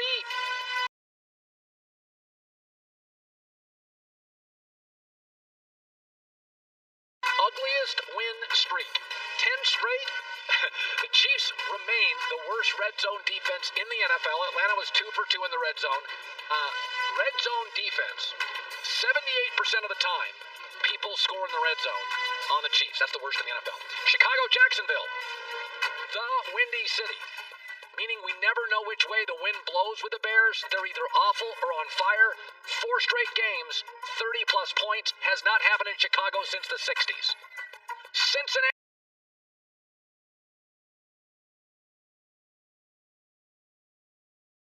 Houston. Did not watch. Carolina, Washington. Carolina, Washington. Down the Dwayne. Dwayne Haskins is done. He was bad. 37 passer rating. Lack of maturity. Biggest game of the year for Ron Rivera, and the kid couldn't step up. Feel bad. He looks the part. He's big. He's strong. He's got a rifle for an arm. Pretty accurate thrower, but maturity dooms him. It happens to a lot of young quarterbacks. Denver Chargers. Not a lock. Folks, Drew Lock's career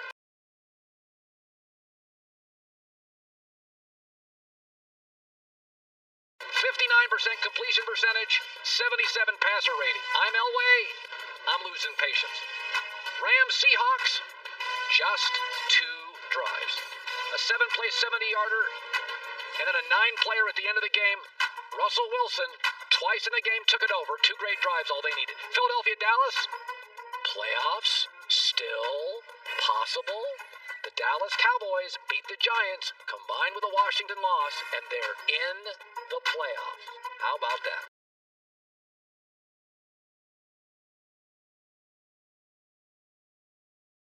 And Green Bay, Tennessee, a statement win. Packers defense held Ryan Tannehill under 150 passing yards and Derrick Henry under 100 rushing yards. Packers had no penalties and no punts. Impressive. In bad weather at Lambeau. Looks like they'll be hosting their playoff ride. That's good stuff. All right, we'll see you tomorrow. For everybody here, we thank you so much during the holiday week. For Joy Taylor, I'm Colin Coward in LA. See you tomorrow. Be safe. It's the Herd.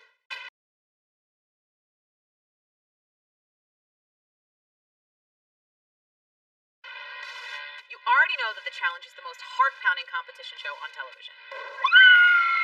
But do you ever wonder how challenge competitors are selected? I have to make a deal with the devil. Or which challenges were too dangerous for TV? Is it really blood though? Well, you can learn all that and so much more on MTV's official Challenge podcast. Hosted by none other than me, your girl Tori, and me, Anissa. We're giving you the inside scoop on the brand new season of The Challenge from 2 people who lived through all the chaos, insanity, and the drama.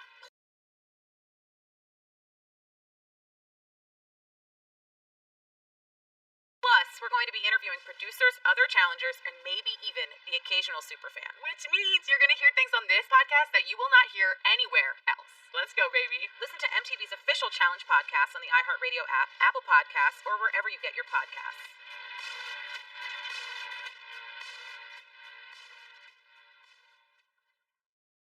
You're going to come into a new season of joy and fulfillment like you've never seen. Hi, I'm Joel Osteen. I have a daily podcast where I talk about overcoming obstacles,